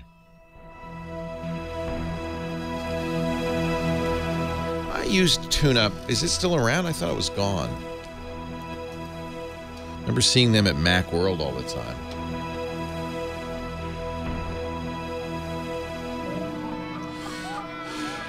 That's another good one. So let's put that in the show notes, too. TuneUpMedia.com. Bad weather, roads closing. TuneUp is the fastest, easiest way to fix your digital music. Well, they are still around. I have used this years ago. Kind of surprised they're still around. What happens if you click love? Love, love, love. I thought they went out of business, too. Our show today brought to you by FreshBooks. Oh, my, if you are a freelancer, if you are running a small business or you're the sole proprietor of your own business, you certainly know that the most painful thing in business is getting paid. Sending out the invoice. Not because people don't want to pay you. I don't think that's really the problem. I think it's more that it's just a pain in the butt to make out those invoices, send them out, and just like you, your client has to, you know how it is when you pay bills. It's kind of you put it off. FreshBooks solves the problem by making it easy to invoice and easy to get paid. In fact, on average, FreshBooks customers get paid 5 days faster. That's because it's so easy to pay you. Your FreshBooks invoice includes a button that says, Pay Me Now, and it integrates with Stripe and Fundbox and PayPal. In fact, it integrates with all your apps, Google Apps too, Zen Payrolls, MailChimp. You can accept top credit cards and other online payments. So your clients like this, believe it or not, because they want to make it easy for them too, and you're making it easy for them to pay you. Easy for you to invoice, and easy for you to keep track of things like time and hours. The free FreshBooks apps for iOS and Android will track your hours and automatically input into the invoices. You can also do that with receipts. Just take a picture of the receipt. Get it into the invoice fast for expenses. Plus, it scales with your business. Adding clients, projects, and staff is easy. You'll spend less time on paperwork. In fact, on average, FreshBooks customers free up about 2 days a month to focus on the things they love to do, not invoicing. I want you to try it free for 30 days. FreshBooks.com/TechGuy. It makes you look professional, saves you time. It actually makes invoicing fun. I used it for years till I finally, my business grew to the point. In fact, they make an interesting point. FreshBooks customers, on average, double the size of their business in the first 24 months. It kind of happened for me, too. Then I got to the point where I actually had accountants and bookkeepers and financial people, so I didn't have to worry about it anymore. But, boy, if you're doing it yourself, this is the way to do it. FreshBooks.com/TechGuy. Try it free for 30 days. All I ask when they say, where did you hear about us? I think there's a form. Would you just put the tech guy in there so that we get credit? That's all I ask. FreshBooks, there's the support staff. Great people, too. Really nice, 24/7. Excellent support. FreshBooks.com/TechGuy. Leo Laporte. Hey, Tech Guy, 8888. Ask Leo. That's the phone number, the website, techguylabs.com. And we're talking to Riley in Boston Spa, New York. Yeah, hi. Thanks for taking my call. Are you surviving the snow, Riley? Yeah, we just had 3 to 5 inches this morning, so. How much total do you have? I don't even know anymore. Is it over your head yet? Yeah, it's pretty high. Man, I'm jealous. But you know what? I bet you still have to go to school. Yeah. Yeah, they don't have snow days in Boston Spa, New York. We had 3 snow days. Oh, you did? Oh, good. Yeah, which is the perfect amount because otherwise, if we had more than that, they'd add on more days to the. Yeah. Perfect. You just have to work a little bit faster. Mm-hmm. Well, what can I do for you today? So. Yeah. What can I do for you today? How old are you? You're older than Ryder was.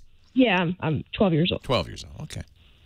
But I have a Windows 7 Acer laptop, and it's kind of like it's saying that I should consider replacing my battery. It's kind of like a check engine light almost. But that's interesting. Yeah. So how long have you had it? Just a couple days, but I'm just wondering what should I do. Wait a minute. You've only had the laptop for 2 days, and it's saying fix your battery? Oh no, it's been saying that for 2 days. Oh, how old is the laptop though? Like 2-3 years. Yeah, that's about right. So the way it works is lithium-ion batteries, which is the kind in everything, smartphones, laptops, everything nowadays, they have a fixed number of charge cycles, typically something around 500. That means they can be fully charged and discharged 500 times. If you discharge it halfway and recharge it, that's half a charge. So it's 500 all the way up and all the way down. Now, if you think about it, in 2 years, you probably have done about 500 in 2 or 3 years, haven't you? It's not every day, but maybe every other day you'd have a full charge and full discharge. Mm-hmm. So and after 500, which is, as I said, typical, may not be exactly what you've got, but after that fixed number, they don't take a charge anymore. They just stop working pretty much. Mm-hmm. So, but you have software on that Acer that's saying, hey, I can detect that I am not getting, the software watches how long it takes to charge and discharge and how much of a charge the battery can take. And what it's telling you now is the battery is not taking much of a charge. You're going to have to replace it pretty soon. Okay, because the battery still lasts pretty long. When I unplug it, it will last maybe like an hour or so. A lot less than what it usually did. But yeah, see, that's the beginning of the end. Yeah, that's all it's telling you. You can continue on till it dies. Okay. There's no harm done. It's just that you're going to get shorter and shorter battery life. Now, is that Acer, can you just open it up and take out the battery, or is it sealed in there? Yeah, I can take it out. Okay. So, by the way, you can't do that in most laptops now, which is too bad because that means it's much more expensive to replace a battery. Most batteries, about $90 to replace the battery, and you can order it online. I would, if you don't unplug it a lot, you don't even need to care. In fact, if you get to the point where the battery is no longer charging, on some computers, not all, the computer won't work. But there's an easy fix. You plug it in and you remove the battery. In other words, take the battery out so that it's not in between the power and the computer. And you can continue to use the computer forever, just it has to be plugged in, just like a desktop. Oh, okay. So you may not even care. You might say, well, that's how I use it. Yeah, most of the time I have it plugged in anyway, so that would work. Yeah, and by the way, there's a lot of misinformation about how to take care of batteries. Nothing to do on a lithium-ion battery. It doesn't matter. It's got a certain number of charges. Charge it halfway, charge it all the way. The trick is not to discharge it more than you need to. So the one rule that matters on lithium-ion batteries is keep it plugged in and when you can, because as long as it's plugged in, it's neither discharging or charging. It's not using up any of those cycles. Okay. It actually technically might be discharging a little bit, charging a little bit, discharging, but it's such a small fraction that it's not. It's going to last longer if you keep it plugged in. Okay. Okay. Yeah. Thanks. Yeah. I'll definitely take out the battery and see. Yeah, and just keep it plugged in without the battery, and then you can continue to use it forever. Okay. All right, Riley. Thanks for the call.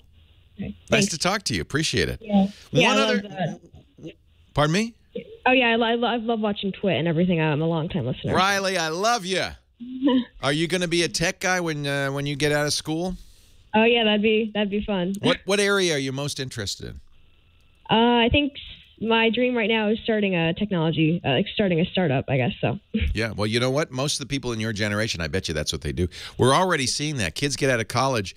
In the old days, you'd go to a job fair and there'd be Dow Chemical and the Army, and then you'd decide which big company you wanted to work for the rest of your life, so that 50 years down the road, you'd get a gold watch. Nowadays, I think more kids, more often than not, don't look at Microsoft, Facebook, and Apple. It's one of the problems these big companies have in Google. They have to really push to recruit these kids, because if you're good and smart, if you're the kind of kid that the big companies want, most of the time you say, I don't need you. I'm going to start my own business because it's easy. I have a good idea. I could create an app. Costs me almost nothing nowadays. And that's what's really changed, even in just 10 years.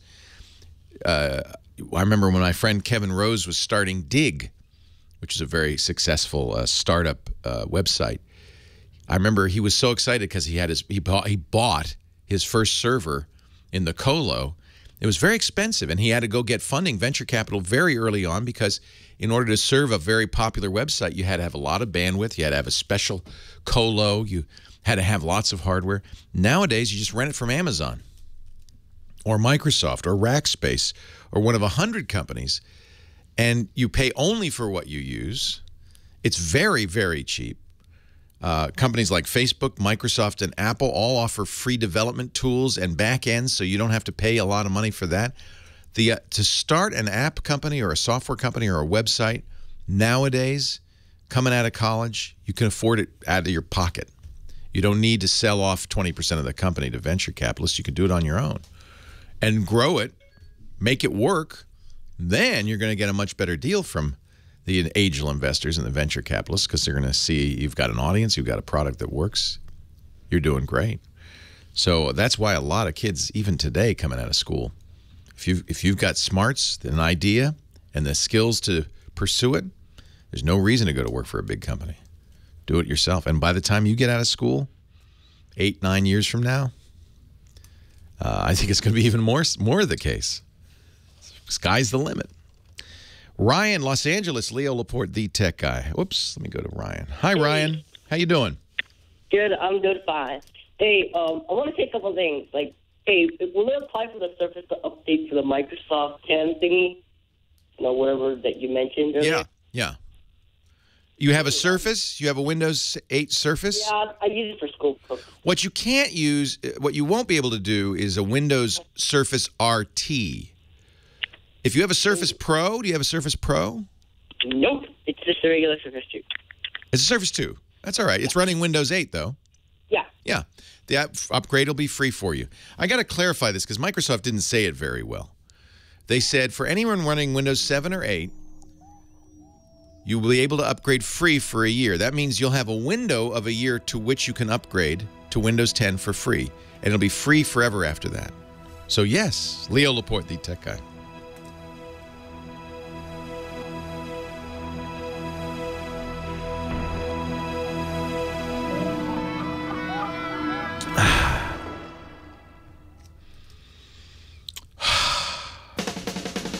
I'm exhausted.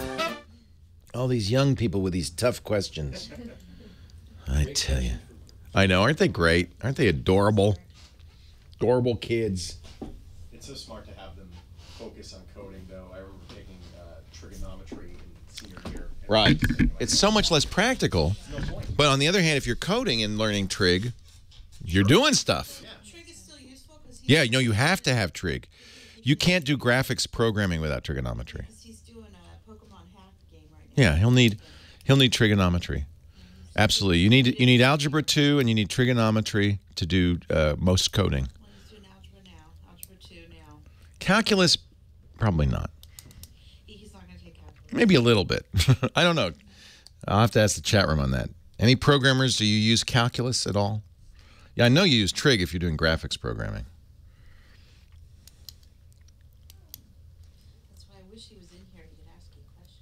For computer science, any math below calculus didn't even count. It's like, well, of course you have that. He's going to take statistics. He's going to take the tech. Statistics is very useful.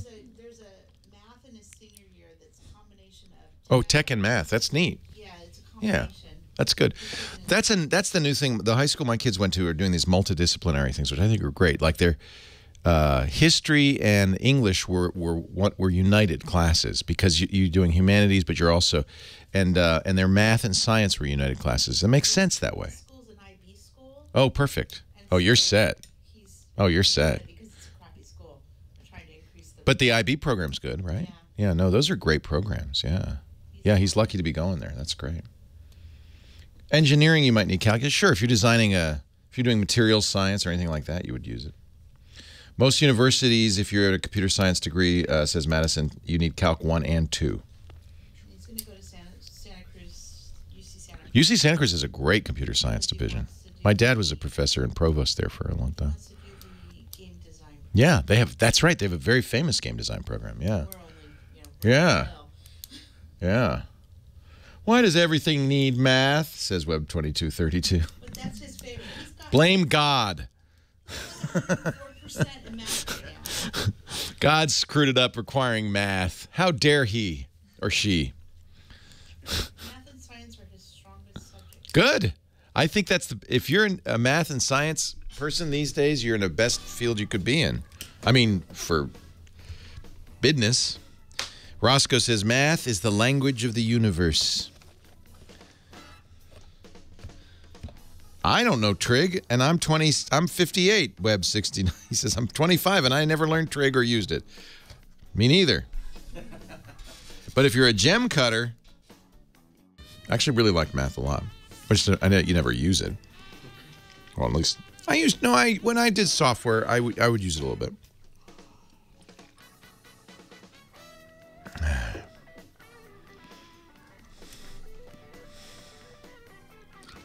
Chris is back. In fact, Chris Marquardt, you can play Kodachrome, is in the house. So a little Kodachrome action here, Nathan. He's back, ladies and gentlemen. Chris Marquardt, our photo guy from his travels around the world. Chris, of course, not only a professional photographer, but a podcaster. His Tips from the Top Floor is one of the best photography podcasts, certainly one of the longest running out there. And he does workshops at discoverthetopfloor.com, and he joins us every week when he's not Where have you been? Well, not all around the world, just half around the world. I was in Iceland for a week. Oh, I'm jealous. Spent a week in the Icelandic winter, which is an amazing place to be when it's cold. I mean, well, that's where the name comes from, right? Ice. So glacier lagoons, glacier caves, just beautiful. The entire weather, the sea, black lava beaches with blue ice things on them. It was a pretty amazing time we had there. Where can we see your photography? Well, if you go to photography.chrismarquardt.com, there's a little gallery with some Iceland pictures. And I've actually just put it online. If you go to discoverthetopfloor.com, there's a little link to a wallpaper pack that I'm actually selling right now. That's nice of you. That's nice of you. Photographers love Iceland. It's so look at the blue glacial ice. It's so gorgeous. It's just amazing there. Were you in an ice cave? Is that where you were? That was under a glacier, under tens of thousands of tons of blue ice with ashes embedded in things. So gorgeous images, just amazing. Absolutely gorgeous. Yeah. The blue ice, I'm told by Beef in our chat room, is the oldest ice. It's been compressed, and you can even see the compression lines in it. Yeah. Over hundreds and thousands. We had in some of those ice things, we had black lava ashes embedded. And when I asked the guide who took us to the cave when this was embedded in the ice, he says, yeah, it's probably from a volcano eruption in 1630. Wow. So, wow. Isn't that amazing? It's you join us, Chris joins us every week to help us with our photography. I was talking at the beginning of the show about photography and what a great time it is to be a photographer. Today it's actually assignment time. Oh, we've got some reviews. Check your email. I have made a choice of 3 pictures again that try to illustrate the word climate, which is not easy to do. I've seen a lot of things that a lot of pictures that were just about weather, but illustrating climate is really, I mean, very, very difficult to do that in a picture. But I think I found 3 that kind of do a really good job there. Well, I have forwarded your choices over to James DeRuvo, who does our show notes. So if people want to follow along at home, we'll have these images at the Tech Guy Labs site. You can also go to Flickr. Our Tech Guy group has all these submissions. And it looks like you got a goodly number of them, too, this year. Oh, yes. Yeah. And the first one I chose is by James Araloos, and it's called Ghost Ship. It's a Boeing 747 that's coming into an airport through dense fog. This is an amazing photograph. Isn't that amazing? This is like a low contrast, very mysterious kind of picture, and you see this plane kind of, you can literally feel the density of the clouds, how it's slicing through them. Wow. And it's in black and white, or maybe it's not in black and white. Maybe that might just be the color. Like. Yeah. This is incredible. This is an example of, I hear this a lot from pros, that to be a good photographer, you have to have patience. And you have to be able to pre-visualize. So it's a pretty clear that he got to this point, probably not when this plane was about to fly over, but many minutes or hours before, kind of got a sense that, oh, maybe I'm going to get a great shot of a plane going by here through the fog, and waited until just the right moment to catch the picture, and he did. You need to be prepared for such a shot, for sure. Yeah. He didn't just show up and take that picture. No. He had to be able. He had to be patient and be able to pre-visualize it. Nice job, James. The second one is by user March 20, 1989. It's called Vertical Clouds, and it's one of these examples of clouds that you don't see that often. This is clouds from the distance being lit from the side by the low, probably evening sun. So you have this depth in these clouds, and depth, there's lots of going on behind it, and there's some silhouettes of trees in the foreground, and it's just beautiful. It's just a really beautiful shot, and it's one of these shots that you really have to be lucky, and then you have to have your camera with you, and then you have to kind of know how to shoot that to get the exposure right. So good job, really good job. It's very, I think a lot of people, when they first start taking pictures, they want to do pictures of sunsets. It's like that's the obvious thing, and it's always disappointing. Or not always. I guess as you get better, you might be able to capture a sunset, but it never looks to me as good as it did in person. Remind me next time. I'll give you a few sunset tips. Yeah, there's technique, I guess, in something like this. But what a little bit. Yeah. Beautiful picture. Beautiful picture. A little bit. And the third one by Tress Chapin is. It's kind of I like the thought behind it, because it kind of really illustrates climate really well. It's a Santa Claus in a diving suit. He's going scuba diving. About to go scuba diving. I don't know how he gets that dive watch over the fur cuff, but he's managed somehow to do that. And at first I thought maybe that's in Australia. Then it's kind of not really climate. It doesn't imply climate, but the subtitle says only in Florida. So I guess it's actually taken in Florida. So. A Santa Claus going scuba diving, that certainly says something about the climate. Very strong colors, strong blue, strong red, strong green, so lots of primary colors in there. Makes the picture pop a lot. So pretty cool one. I like that. Yeah, that's a good example of, you're going to have a bright red from the Santa suit, but looking for the other colors, and maybe a little post-processing to get that ocean a little green. So. But that's okay, because it's the. Or maybe it was St. Patrick's Day, and you never know. Maybe it was green. So the assignments we do every month with Chris Marquardt, it really just an excuse to get out there and take pictures, and they don't have to be with a fancy camera by any means. Your camera phone's just fine. The key, though, if you're going to take a picture. By the way, that picture of the 747 flying over, Nikon D4S. This guy's obviously a pro. With a very nice And he lens. Probably shot at 15 frames a second or something to make sure he gets the right shot. Yeah, very nicely done. But you don't have to have a Nikon D4. you can use any camera you've got. But the key is to tag it with the assignment's name. We're going to give that to you in a moment.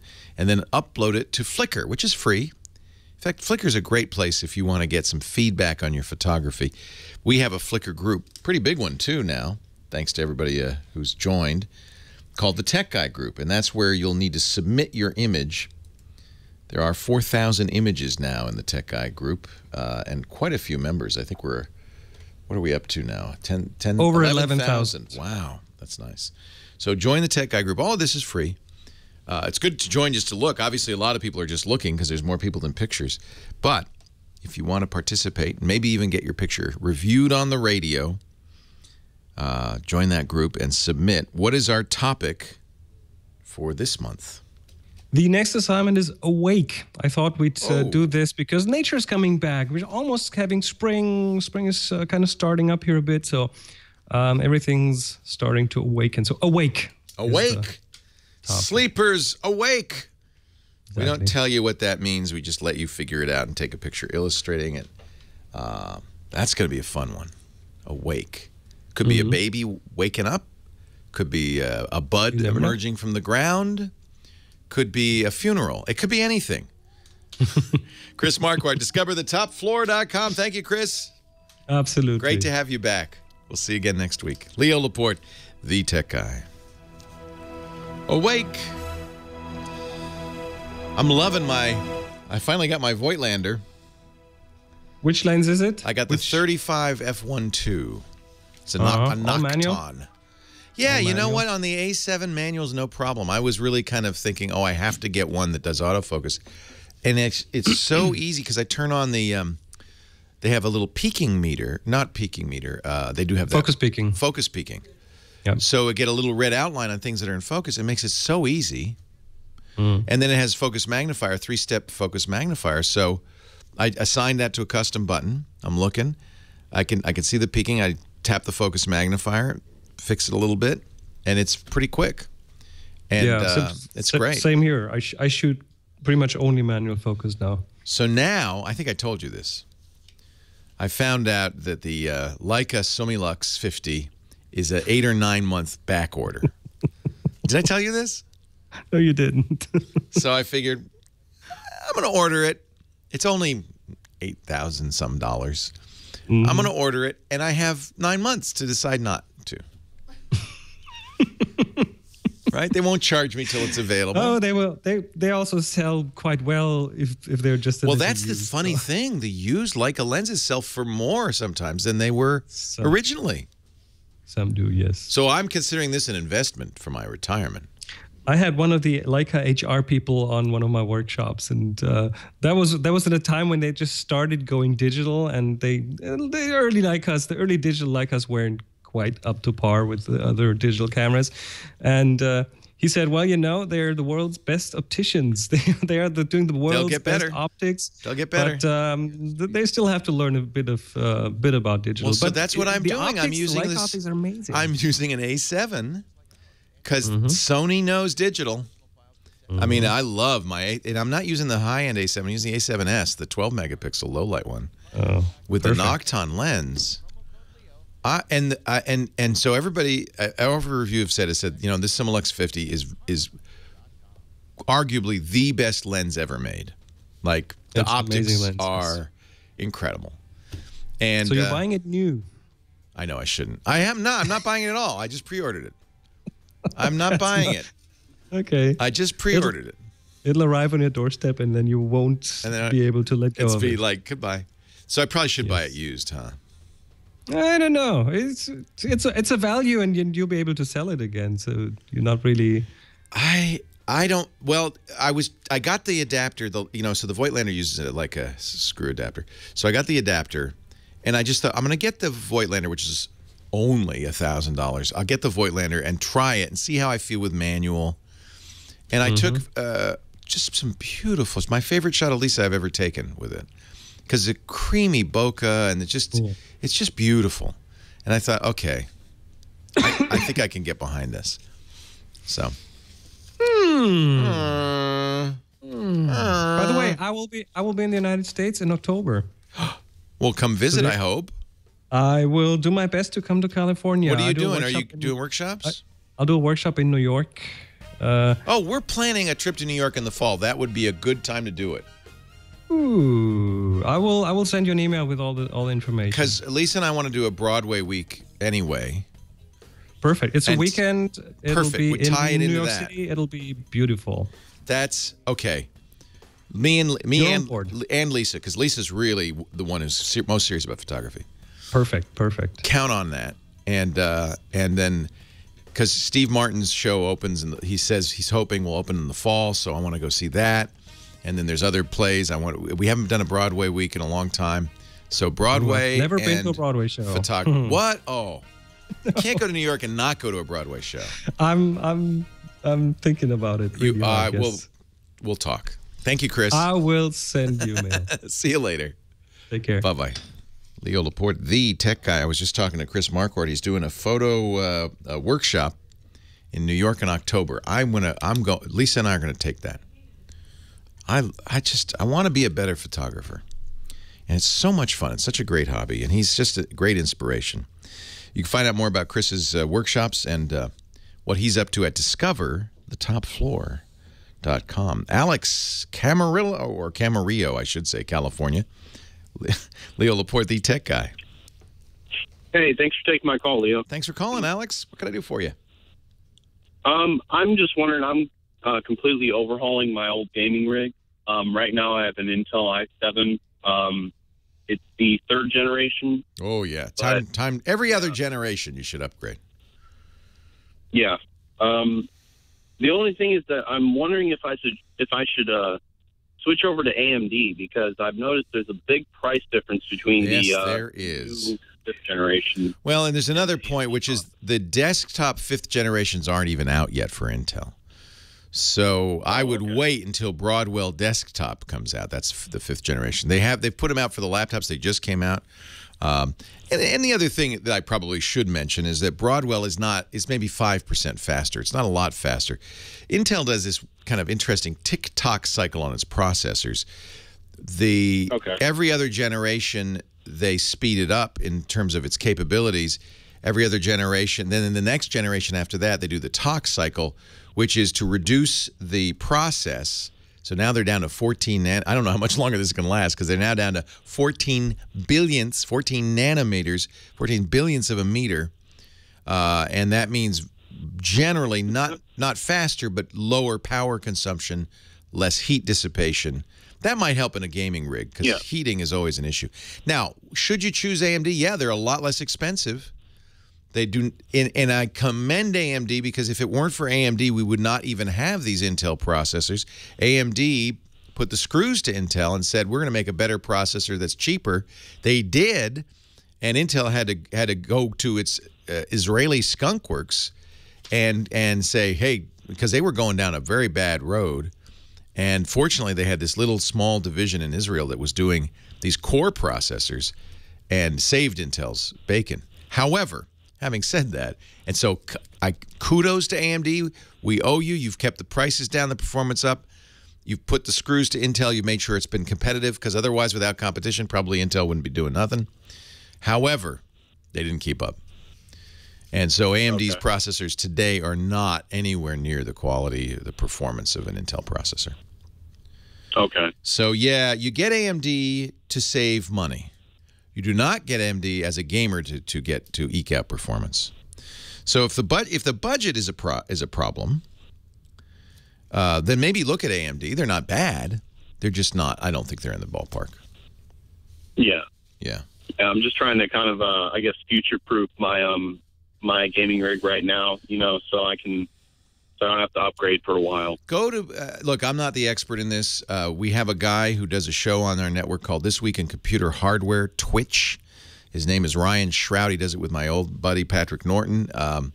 And Ryan runs a website that I highly recommend called PC Perspective, PCPER.com. And they review processors there. They will have the latest information. They'll let you know whether the AMDs are yet up to snuff, et cetera, et cetera. He also has, which I love, a hardware leaderboard in which they talk about what processor they would buy today for a budget machine, a medium machine, and a high-end gaming rig. So you could see what the best processors are. My suggestion is this is not yet time to buy a new Intel processor, because the 5th generation isn't out yet. Okay. Yeah. Now, I'm not talking about the GPUs. I'm talking about the AMD CPUs, you understand. They bought ATI, and those are very good. Yeah. Yeah. Okay? PCPER.com. I love those guys. Very, very sharp. And they help you if you want to build a computer, which is really, by the way, That's for hobbyists. That's for somebody who wants to learn, who wants to control every aspect of it, not for somebody who wants to save money. And definitely, because frankly, you're only buying one part. Dell buys a million parts. They're going to get a better deal than you. But also, the real disadvantage to building your own computer is the warranty. If something goes wrong with the computer you built, you're the guy who has to fix it. No one else. So I would suggest for most of us, buying a computer pre-built is the best idea. But if you're a hobbyist or you like to really control it, you really want to learn, and you don't mind being the last line of defense, last line of support, then building is fun. Certainly is a lot of fun. And then you have to solve things like, well, which processor should I get, and what graphics card's going to work best with that? And that's where PCPer is really a useful tool. Eric, Richmond, Virginia, you're next. Leo Laporte, the tech guy. Hey, Leo. Thanks for taking my call. Well, thanks for calling. I got a question about setting up. I got a bunch of DVDs, mostly James Bond, the whole collection. I got that 50-year collection, too. Awesome. Oh, it's amazing. Every James Bond movie ever. From Dr. No to Quantum of Solace, the whole kit and caboodle. But thank God they let that Never Say Never again. Well, I'm trying to convert those to a media center on a desktop computer. Yeah. Did you get the Blu-ray one? What's that? Did you get the Blu-ray version? Well, I knew somebody that got it, so a friend got the Blu-ray version. Well, I don't want to support piracy, but let me tell you something. So I do have the DVDs though. Yeah, I get it. Okay, so ripping a DVD is different from ripping a Blu-ray. The movie industry blew it with DVD. They put a copy protection scheme on it so poor that it was cracked by a high school kid who has since been named DVD John within the first year of availability. So, John boy. Yeah, DVD John, who's now no longer a high school kid. He's in his 30s. But DVD John cracked it, and there was no way for the movie industry to fix it, so DVDs forever were easy to copy. Right. Blu-ray, they said never again, so they have some better schemes for protecting, but guess what? The pirates always win. And there is a company called Slysoft, SLYSOFT.com, that makes Blu-ray ripping stuff. Now, I'm going to... I'm going for the DVD to say... Yeah, good, because you own the DVD. You should not... Media Center. Yeah, that's fine. Not a problem. In fact, with a DVD, the easiest thing to do is go out and get Handbrake, which is a free program. You'll also need VLC. They'll explain how to do it. VLC comes, that's the one that will actually unencrypt the DVD, and then Handbrake will rip it. And you can rip it in any format you want, including the best format for media player. Yeah, if you want whatever you want, and they'll let you rip it in any quality up to obviously remember a DVD is an MPEG 2. It's not the highest quality anyway to begin with. So it's 480p. It's 480p. It's not going to be any better than that. But it'll work fine with your media player. Just that there's presets in Handbrake. It's great. Handbrake is HANDBRAKE, like a handbrake in a car. .fr. It's a French company. And they do a great job. They're a useful tool. Everybody should probably have that, just because you can make a version for an iPad, a version for an iPhone, a version for an Android phone, and a version all with the same software, and a version for your media player, and you can optimize it. But a little speech here, and I'm glad you're doing the right thing, which is you're ripping DVDs you already bought. Please don't rip your friend's Blu-rays. He bought them, not you. You can rip them for him, but don't keep a copy for yourself. Technically, it is actually illegal to rip any DVD, even if you own it.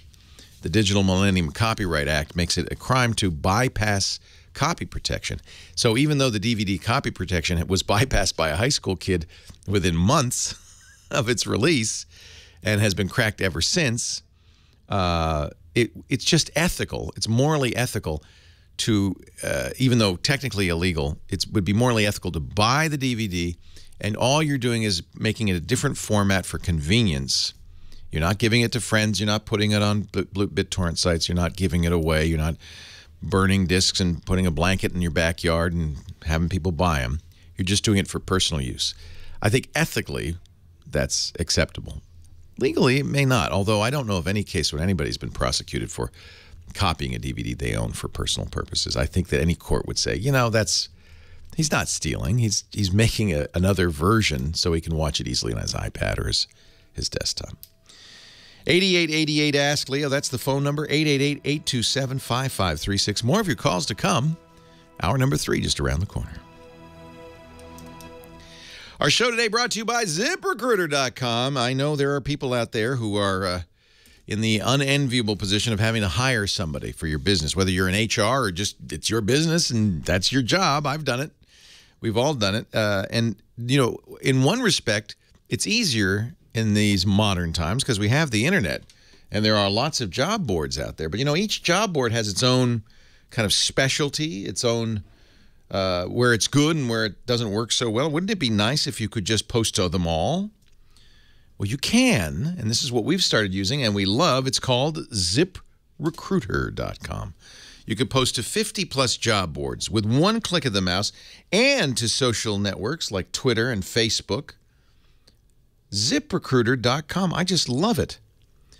You don't have to worry about, is this the right job board or that one? You're gonna post your job to all the job sites, and with their premium traffic boost, you can get even up to 3 times more candidates. I think ZipRecruiter is the thing to do right now.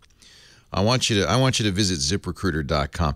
By the way, one of the nice things about ZipRecruiter, you are not going to get phone calls or emails filling your inbox because they have a great interface. All the candidates in any industry nationwide roll into your ZipRecruiter easy-to-use interface. You can rank them, rate them, hire that right person fast. I really like this. And with Traffic Boost, you can get up to 3 times more candidates, too. Find out why ZipRecruiter has been used by more than 200,000 businesses, including Twit. Right now, you can try ZipRecruiter for free and get 30% off your first Traffic Boost by going to ZipRecruiter.com/TechGuy. That's ZipRecruiter.com/TechGuy. If you've got a hiring to do, man, you gotta go to ZipRecruiter.com. You ever find your SEMA quadcopter? Never found it, but I have another one. I bought 3 cheap copters knowing that I would at some point. By the way, they have promulgated rules for drones. There are new rules. I should talk about it. I'll talk about that when I come back. Yeah. I brought one of them, an old one that I had for Padre for spare parts with some batteries. Thank you. Oh, he'll be thrilled. He is the drone king. He's got me hit. He's the quad father. I like it. He's got more. Yeah, he's got them all, and he's built some. And well, hey, how are you today? Leo Laporte here, the tech guy. Time to talk computers and the internet, home theater, smartphones, digital photography, anything with a chip in it. 8888 Ask Leo. That's the phone number. 888-827-5536. That's toll free from anywhere in the U.S. or Canada. Outside those areas, you can use Skype out and reach us toll free as well. 888-827-5536. Rules on drone flying. The Federal Aviation Administration is really challenged by this. Of course, you saw the recent news a few weeks back of the drone that was inadvertently flown over the White House fence and onto the White House grounds by, it turns out, a drunken employee of the government at 2 in the morning. He was apparently in an apartment near the White House, and he got a little inebriated and decided, it would be fun. It'd be fun to fly a drone off this balcony. Now, these drones, and really they're not, a drone isn't quite the right word. They're quadcopters. Became very popular a few years ago. A company called Parrot AR debuted a quadcopter that self-stabilized. It was actually pretty easy to fly because it could hover. If you didn't tell it what to do, it would just sit there, kind of perfectly still. You used a smartphone, actually, in the case of the early Parrot AR drones, an iPhone or an iPad to control them. And then people put cameras on them, and man, you could get great shots because they're such rock-solid platforms with these 4 propellers. They made a great platform for an aerial camera. And a lot of the movie shots that had been done by helicopters, in fact, now today are done by drones. I was watching a documentary on the making of Game of Thrones And a lot of Game of Thrones footage is now shot by drones, not by helicopters. So much cheaper. Realtors discovered drones. How a great way to show off a property. Aerial photography from very close up, 100 feet in the air. Really cool. Farmers are using it now to check out crops. They don't have to walk all the way out in the back 40. They can just send a drone out there, see how the corn's doing. But there are issues with drones, as you might have imagined. More than just flying them over the White House fence, although that's serious.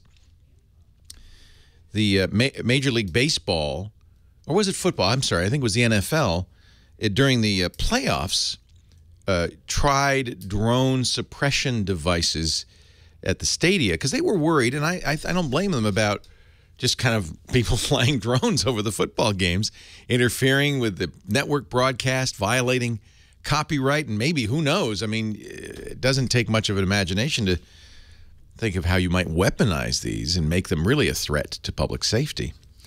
Turned out it was so difficult to suppress the drones, they didn't use it for the Super Bowl. It was just...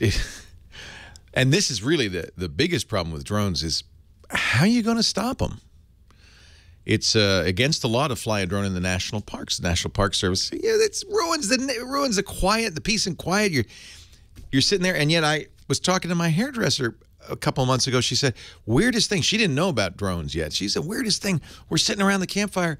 I think it was a UFO. This thing flies in silent, zzz, stops, looks at us, hovers for a few seconds, then goes zzz, and flies away. And I said, no, that wasn't a UFO. It was a drone. And so some of the concerns are privacy concerns. The idea that a drone could be used to snoop on you. You're in your backyard sunbathing. You decide, hey, I don't need this bathing suit. No one can see me. Zzz, little drone flies over you. That's not so good. There's also the safety concern. Not merely that these drones would be used, with weapons, but just that they could fall out of the sky on your head. Because one of the things I've learned in my short experience with drones, it's very easy to fly a drone outside of your area of control.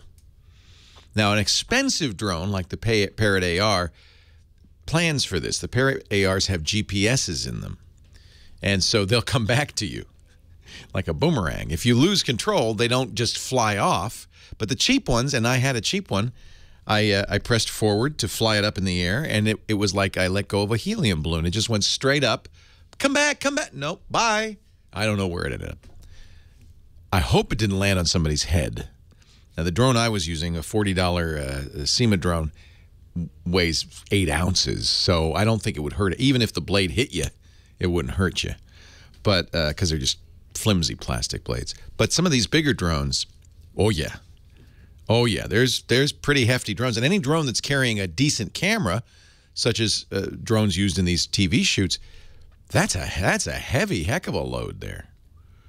So the FAA has been grappling with this, and they had first issued kind of a temporary restriction on commercial use of drones, but they've started to back down a little bit because they understand that the realtors and farmers, for instance, really need these. Today, they issued a draft proposal. You're going to have 2 months to comment on it, although it could take as long as 1.5 years for the FAA to analyze the comments. They obviously expect quite a few people to weigh in on this.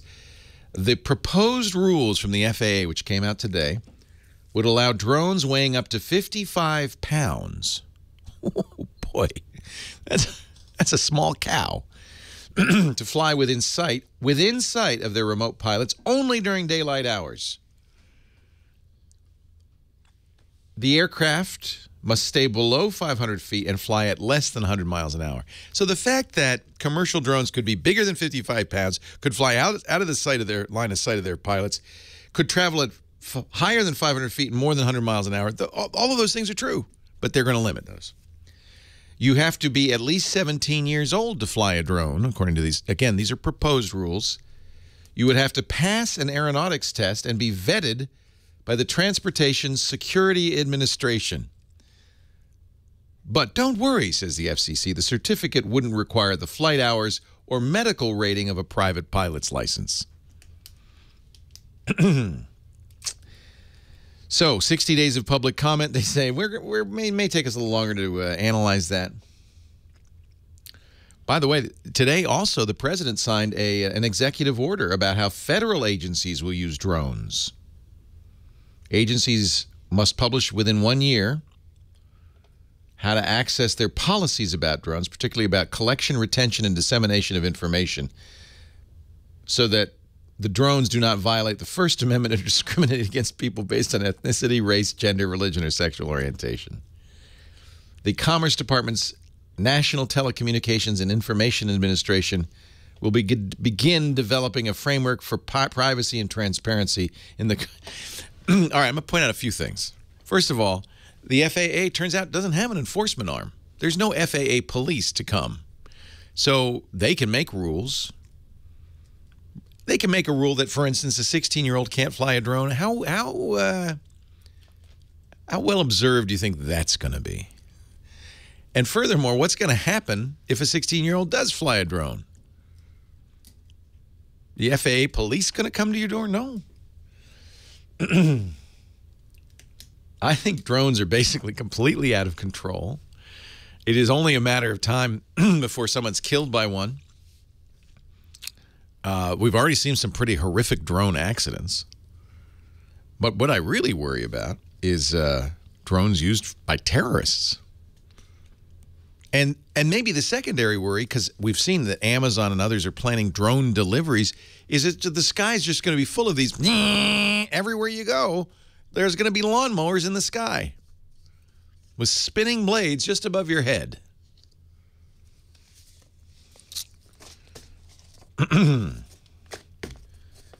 We'll see. We'll see. I feel like drones have captured the public's imagination. People are buying them like crazy. We'll see. I have a feeling this is going to be a tough one to regulate. 8888, ask Leo. I just know my experience with the drone, if it's probably pretty typical. I lost it immediately. Flight 1. Leo Laporte, the tech guy.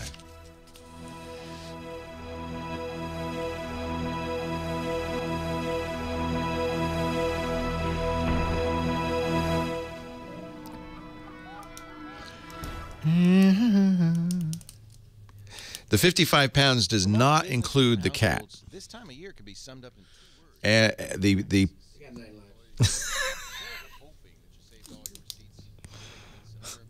lawnmowers in the sky.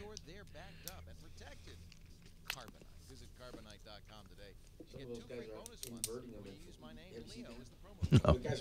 Flying them upside down? That's nice. This is my favorite drone video.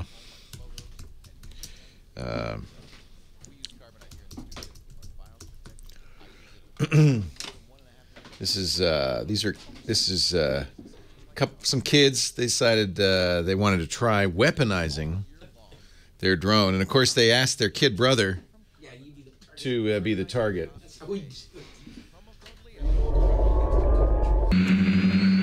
They put Roman candles on the drones. Oh. Whoa. Ah.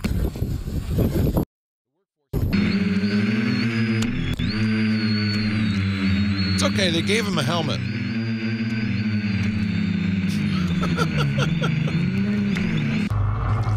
Oh! Ow, They're they got him. shooting at him? Yeah. It's a brother. It's a kid brother. Is there anything dumber than boys with firecrackers? Boys will do anything. If it has flames and explosions, they'll do anything.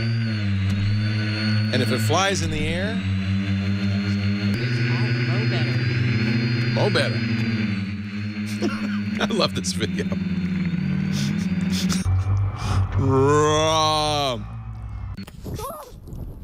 This is from his point of view.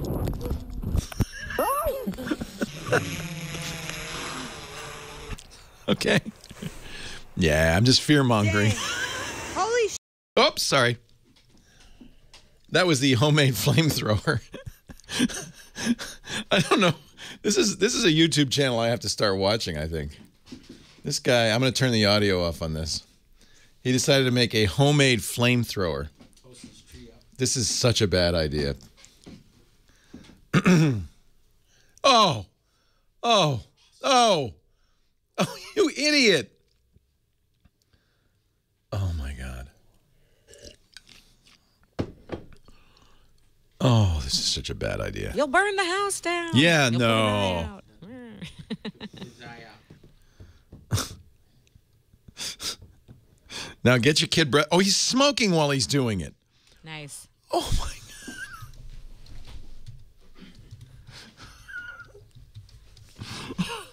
You know, I'm going to wear a backpack full of gasoline. Here's an idea. And I'm going to have a cigarette. Hand me that gas can. Let's strap some gasoline to our backs. And go on down to the gas station. Yeah. Wow. Homemade flamethrower. This is Jukin Video. I swear to God, these guys smoking a cigarette. Every house needs one.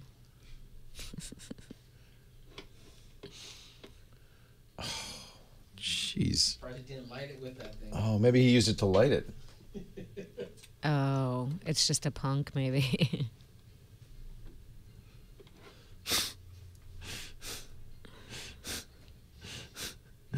It's subtitled Homemade Flamethrower Redneck GTA. Grand Theft Auto. Famous last words. Watch this. Nathan Staten, our musical director, again with the perfect song. People say I'm fear-mongering with drones. Maybe I am. You know, we've had remote-control planes for a long time, and no one's been hurt by those. I just feel like drones, there's something about drones. There's a lot of skill flying a remote-control aircraft. A lot of skill. A drone attracts, I think, a different crowd because it apparently it's easy to fly. But, by the way, it's only apparently easy to fly. It's very easy to fly it in such a way that it's dangerous. It's interesting. The company that made the drone that was flown over the White House wall, DJI Phantom, which makes pricier and very nice drones. We use some of them ourselves here at the studio for aerial photography. And actually, we bought it. We used it once for aerial photography, and now John just plays with it, right? I think we've only used it once. They have a GPS built into their drone, so it will come home if you lose it. And they have now programmed with a firmware update all DJI Phantoms so they cannot fly in downtown Washington.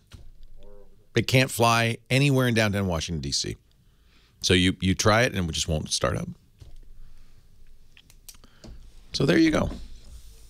That's one solution. Self-policing. Mary in Corona, California. You've been patient. Thank you for holding on. Leo Laporte, the tech guy. Hi, Mary. Hi, Leo.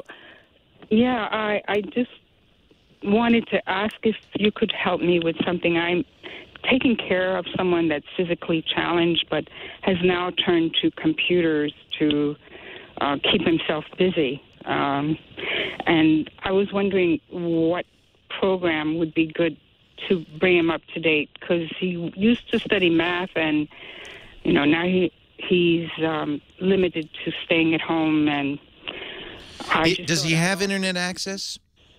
Yes, he's looking at something called Pascal. Oh, he wants to learn to computer program. Yeah. Oh, that's great. If I could offer any additional programs that would. Yeah, let me give you some suggestions. First of all, there's a great website, Khan Academy, K-A-H-N Academy. It's absolutely free. Salman Khan, the guy who started it, originally started it to help kids in high school with their homework. Ever since, it has exploded, and there are now you can learn anything, and it's free. Thousands of courses, including computer programming and math and all sorts of stuff. It is an amazing resource. Thank you, Salman Khan, for creating it. It's brilliant. So this is a nice choice because your friend can choose what he wants and study it in the areas of math, science, economics, and finance, art and humanities, and yes, computing. Now, the problem with Pascal, it's kind of an out-of-date language. I don't know how many Pascal courses we're going to be able to find. But I would start at Khan Academy. Another great place to go. What kind of computer does he have? He has a Windows 7 Toshiba. Okay. If you have iTunes on it and can download iTunes, Apple has iTunes U, which is an amazing resource that allows you to get college courses from MIT and Stanford and Harvard and Yale for free in almost every subject. So I'm a big fan of iTunes U. Both iTunes U and Khan Academy are free. And if you browse the internet, you'll find courses in almost anything that you would want. Again, Pascal might be a little bit challenging. I would suggest he look at something more modern. A good learning language to start with is Python, like the snake. Problem with Pascal, I know Pascal. I learned it because that was in the earliest days of the Macintosh how you had to program the Macintosh. It was a learning language created by a man named Niklas Wirth to teach people good programming habits. But it has not been widely used since the 80s, probably. So I would try something like Python, be more modern, Ruby. There are lots of places you can learn to code online. Code Academy. If that's what he wants to learn is computer programming, teaches courses in Python and PHP and Ruby, all the modern languages, for free, interactively, on the web, codeacademy.com. This is codeacademy.com. Yeah, if that's what he wants to learn is computer programming, this is, I'll tell you, there is no better time, frankly, to be what we call an autodidact, a self-learner, somebody who, if you have the motivation and the interest and the patience and probably the ambition or the persistence to learn by yourself without somebody cracking the whip or teaching you, there has never been a better time. The amount and variety of courseware online is mind-boggling. I'm just giving you 3 that you could spend the rest of your life learning from. Of course, there are many paid services like our sponsor, lynda.com.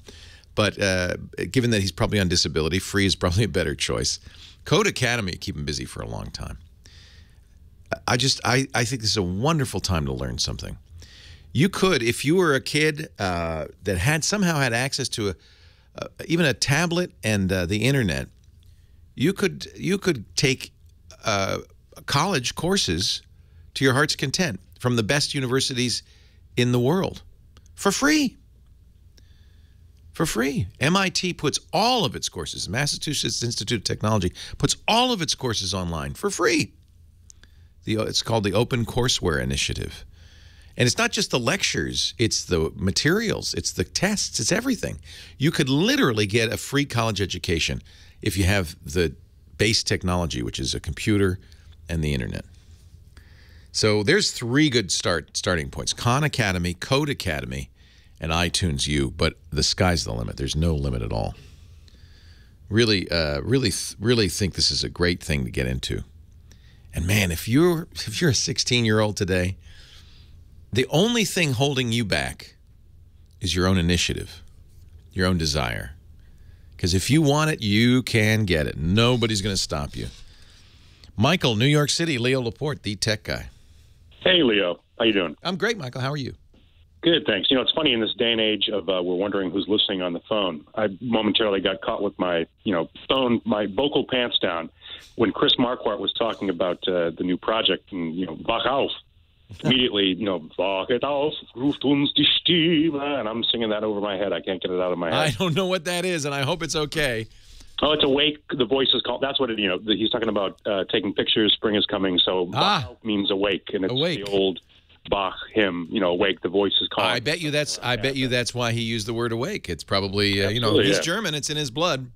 I was a opera singer in a different life, so that stuff never leaves your head. I love that stuff. Love it. My question for you is it's a TV question and specifically an over-the-air antenna question. I have a television that has only one HDMI port. So to solve the problem I have of having multiple devices, I have a receiver that has a television to the receiver, and then it's got 4 other channels. So I've got a Blu-ray, Roku, and then I've got Chromecast on the other one. So I have one open. And I found...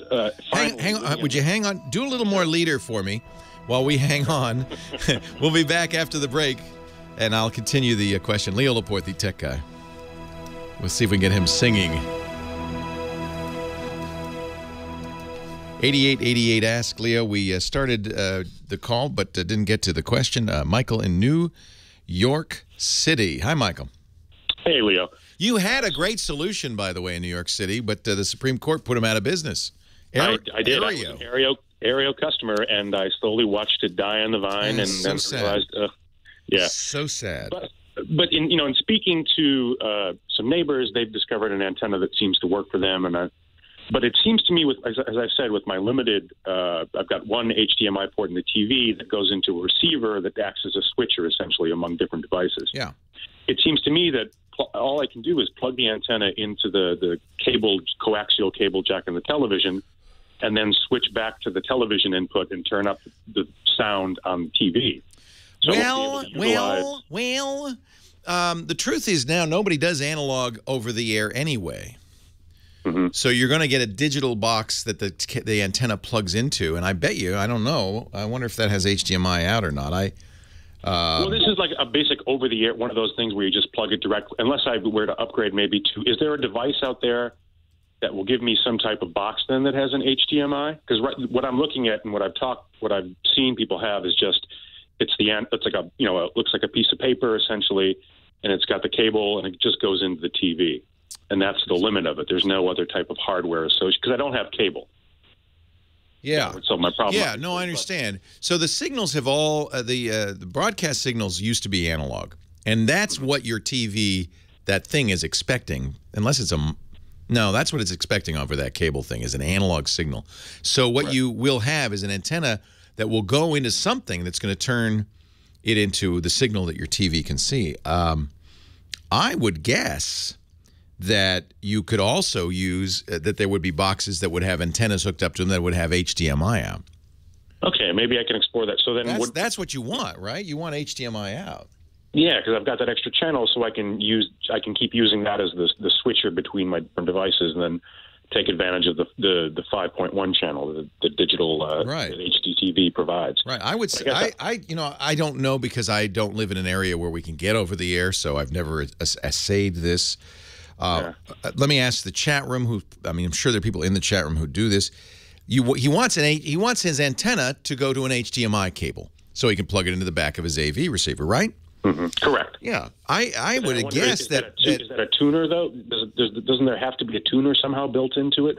You're right. There would be, wouldn't there? Because that signal would be one channel, so you'd have to tune it.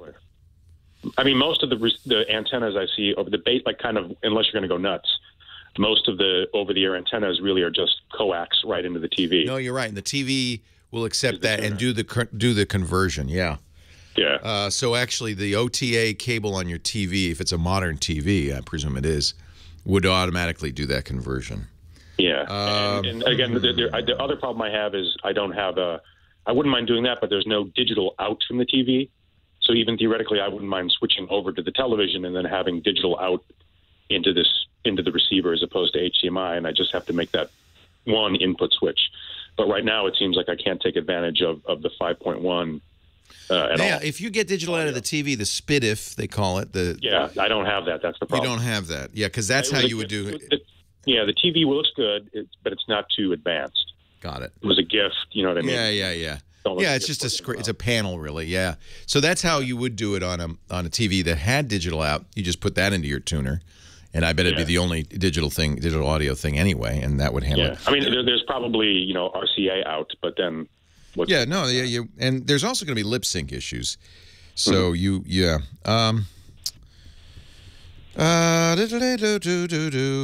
somebody knows of a good HDMI antenna that has HDMI. It would have to have, as you say, it would have to have a tuner. So you'd have a separate remote that would tell you what channel. Mediasonic, the Homeworks, takes over the air to HDMI. But it would have to have a tuner in the... You'd be buying an extra tuner, unfortunately. Yeah. It's like I'm back to just Netflix and Hulu. Let's think about this. Yeah, and if you want 5.1, that's right. The picture, by the way, on over-the-air HD, that's the best picture you're getting. It's better than anything you're going to get on... I mean, I've had antennas that'll get like one or two channels, but they don't they've been kind of so. But there are some that, again, a couple neighbors of mine have. Being like in the middle of a 12-story building in Manhattan on the Upper West Side, right? You don't always get the best signal. Check to see if your TV.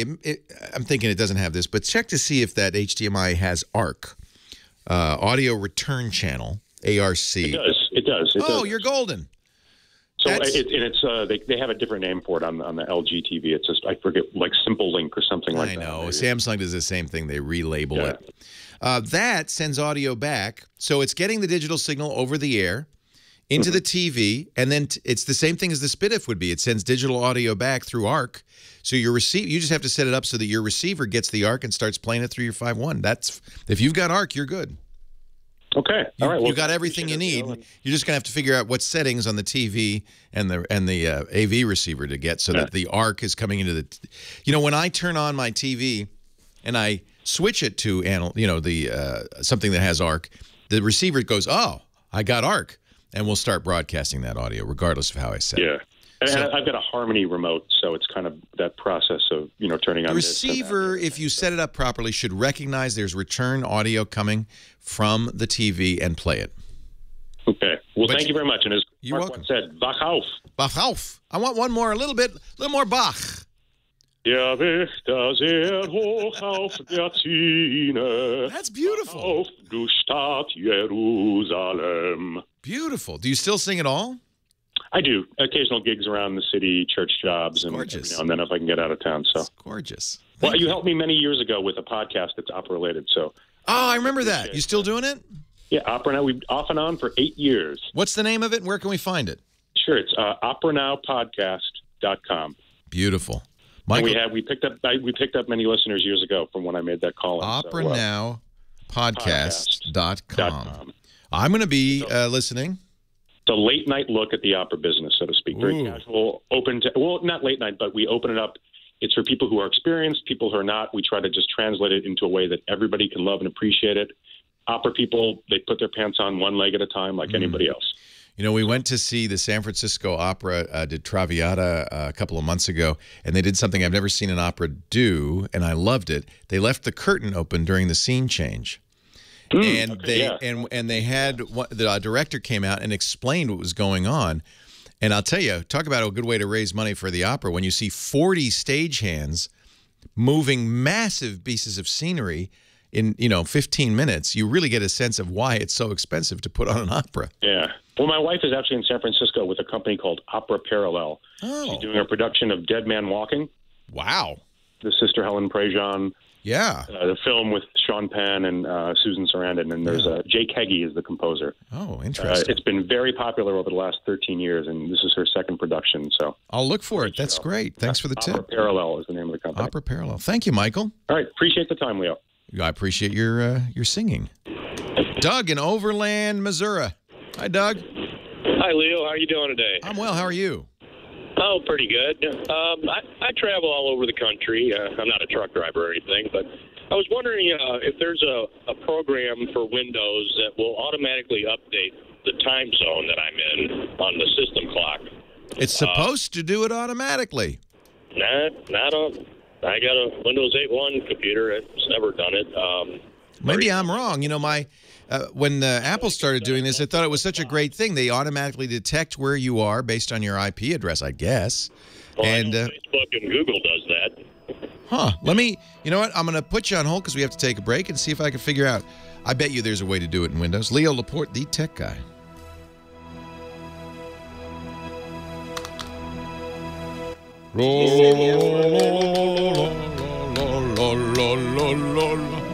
Huh? Did you hear him cuss? Who cussed? That guy. I hit the dump button and just to be safe, but I didn't know if he did or not. Well, if you hit the dump button, maybe I didn't hear it. No, I guess I'm not listening. What happens when you hit the dump button? Do I? Nothing affects what you hear. It just takes. So the air just we lose a chunk. Yeah. Clients and coworkers. What did he say? Anywhere because I don't know. I thought he said Google. You need to get work done, even if your team is snowed in, stuck at home. GoToMeeting helps you work smarter. Oh, in the YouTube video. From a computer, from a tablet, from a smartphone. You could turn on your webcam. What did he say? Oh, never mind. Don't say it again. Okay. Thank you for hitting the dump button, Nathan.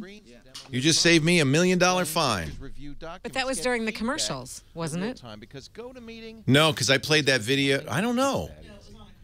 It was during a commercial. You weren't doing flamethrower. So you said a car? Was it a caller that swore?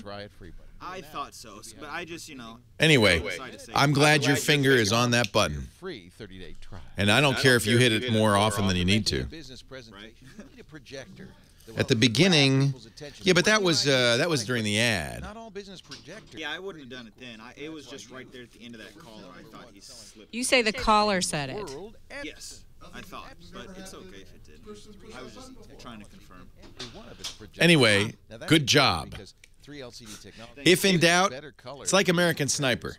If in doubt, shoot the kid. Oh, frickin' Google. Okay. Huh. He said frickin' Google?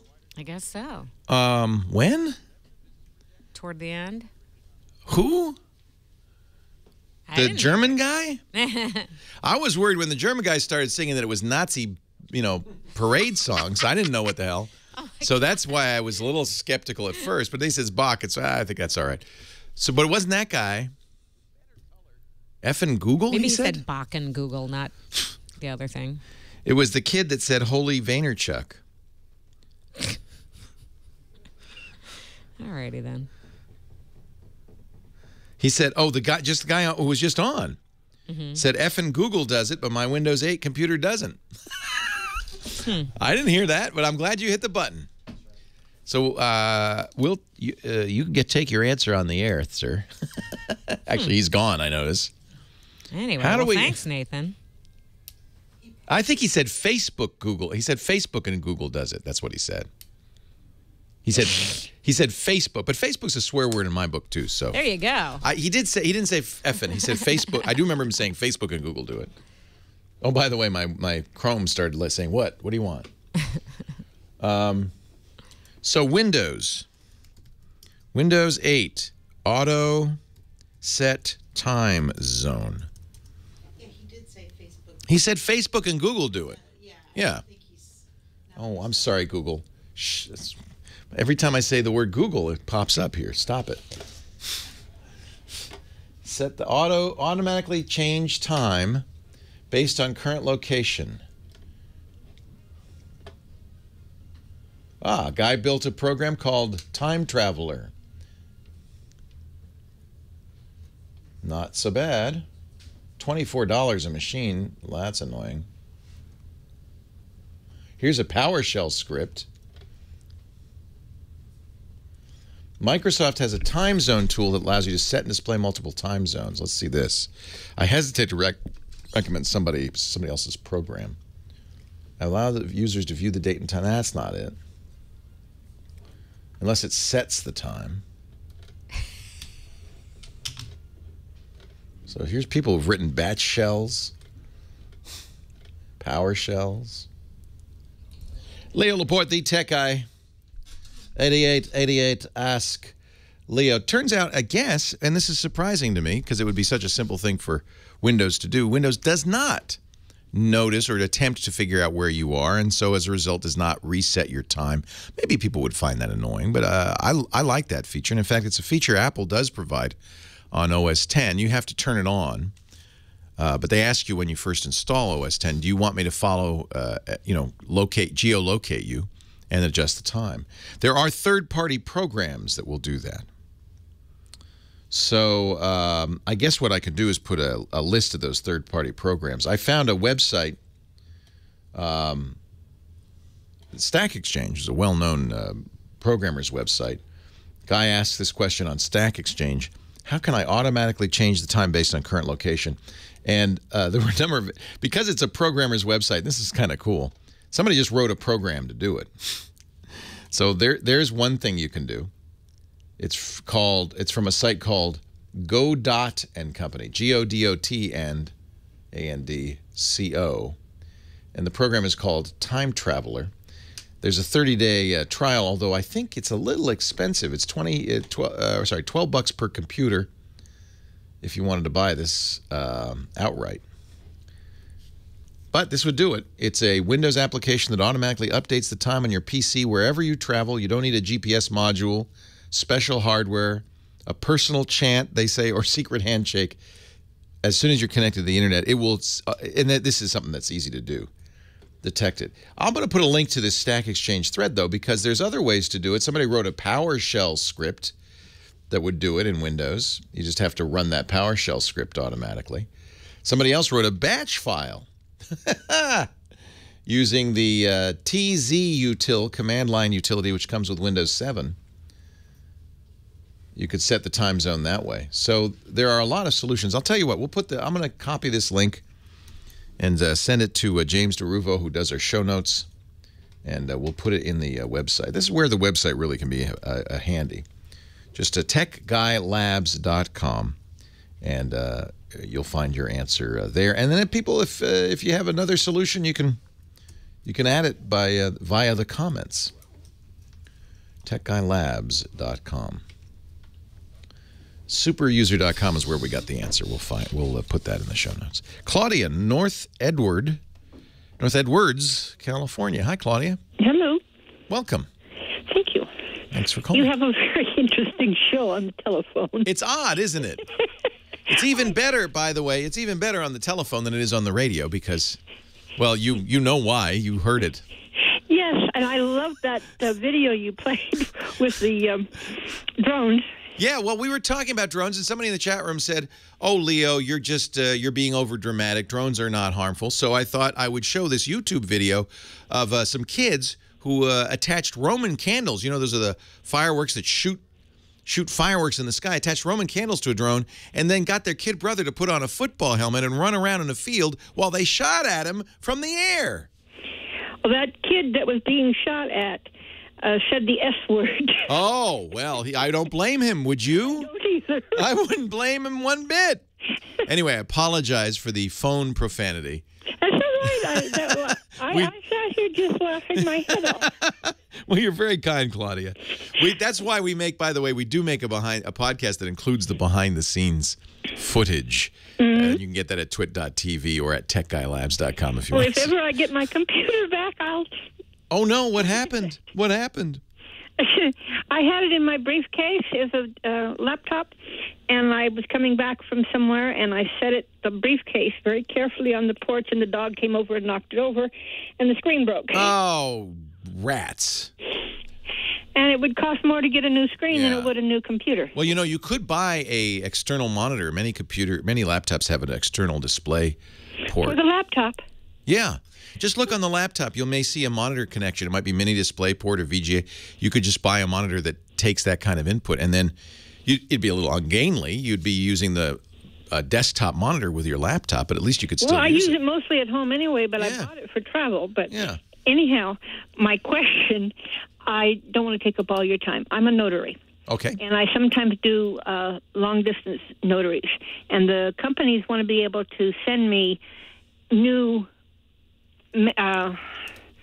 paperwork for the next signer I have. Mm-hmm. And I need a computer, small laptop computer, and a printer that will work off the cigarette lighter in the car. Oh, how cool. So you'd be a mobile notary. Yes, completely. Because right now I have to, if I had a computer that would work off the plug-in, I could use one of those plug-in things that go into the computer that record things. Yeah. And I can't think of the name of it right now. Excuse me. So Epson, our sponsor, I should go into a place like Staples or somewhere, Kinko's or something to get it printed out. No, bring your own printer. Yeah, if I had my own printer, I could do everything right there in the car, and I could go to one of the places that has the free Wi-Fi. Yep. And I could have the internet that I need off of them. Yeah, you're ready to go. Yeah. But I need to know, is there something special I need in a computer or something special I need in a printer? No. So first of all, there are mobile printers out there. There's quite a few of them. Our sponsor Epson makes some. HP makes some.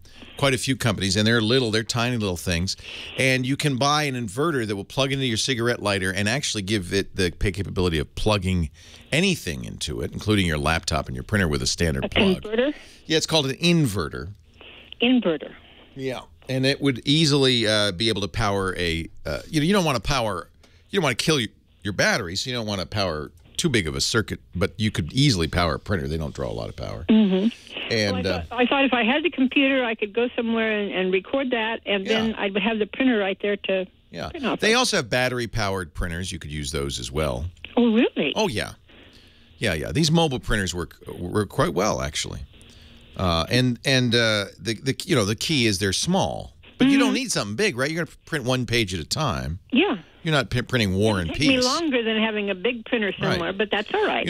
We get this call a lot from contractors and others, people who want to do contracts in the field and that kind of thing. And absolutely. Well, basically, that's what I'm doing is contracts, home contracts for buying homes. Ah, perfect. And so then I could print up what I needed and take it into the new customer and have whatever I needed. I bet you could even go into Staples or somewhere and say, I need a mobile printer. They probably would have battery-powered printers, but there are quite a few of them. There are also printers that you would power off the laptop, which is kind of cool. Oh, really? Yeah, they take.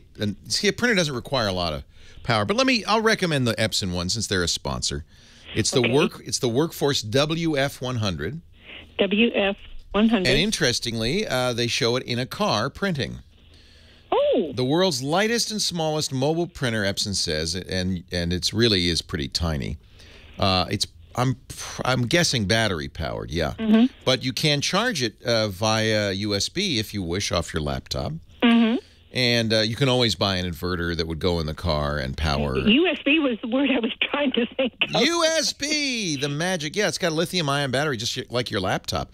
So truthfully, you probably have easy enough. You just, every night you charge your battery in your laptop and your printer, and now you're on the road. Now, what kind of a thing did you say I needed for them? I don't think you'd need this, but you can get, computer. It's called an inverter. Inverter. And, you can go any auto supply store will have them or online, and it basically turns... That's kind of like what you need for a mobile home.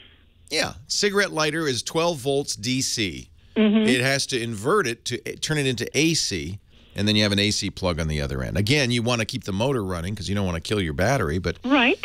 And truthfully, depends on how much you're doing, but the battery life in the laptop and printer may be more than adequate. You may never need the inverter. Yeah. Okay. All right. And you had said something when we first started about the my busted computer. Yeah. So you can go out and get a monitor, like a desktop monitor, that'll plug into that laptop. You know what I would do is bring your laptop to a computer store or Staples or somewhere, and they can look at it and see what kind of video out it will have. They'll see the right kind of plug, and they can get you a monitor that you just plug right into it. You'll use the keyboard and mouse, if you wish, of your laptop, or you can get a USB keyboard and mouse. Your laptop becomes the kind of what we call the CPU, the processor, and you have now it's become a desktop computer, but you've got a keyboard, mouse, and monitor. Right now, if I had a desktop computer, it would help. Yeah. So, and that gives me something to look for. So. There you go. I thank you, sir, for all your information. I thank you for listening. For the amusement, entertainment. The foul language amusement in the interstitials. Thank you. Leo Laporte, the Tech Guy. Have a great Geek Week. Well, that's it for the Tech Guy Show for today. I'm Leo Laporte. Thank you so much for joining us. Don't forget, the Tech Guy is just the tip of the iceberg. We do nearly 30 shows now on the Twit Netcast Network, and you'll find them all at twit.tv. We talk about Windows on Windows Weekly, Macintosh on Mac Break Weekly, iPad on iPad Today. You get your daily dose of tech news from Tech News Today, and our weekly roundtable show, This Week in Tech. It's all at twit.tv. And I'll be back next time with another great Tech Guy podcast. Thanks for joining me. See you next time.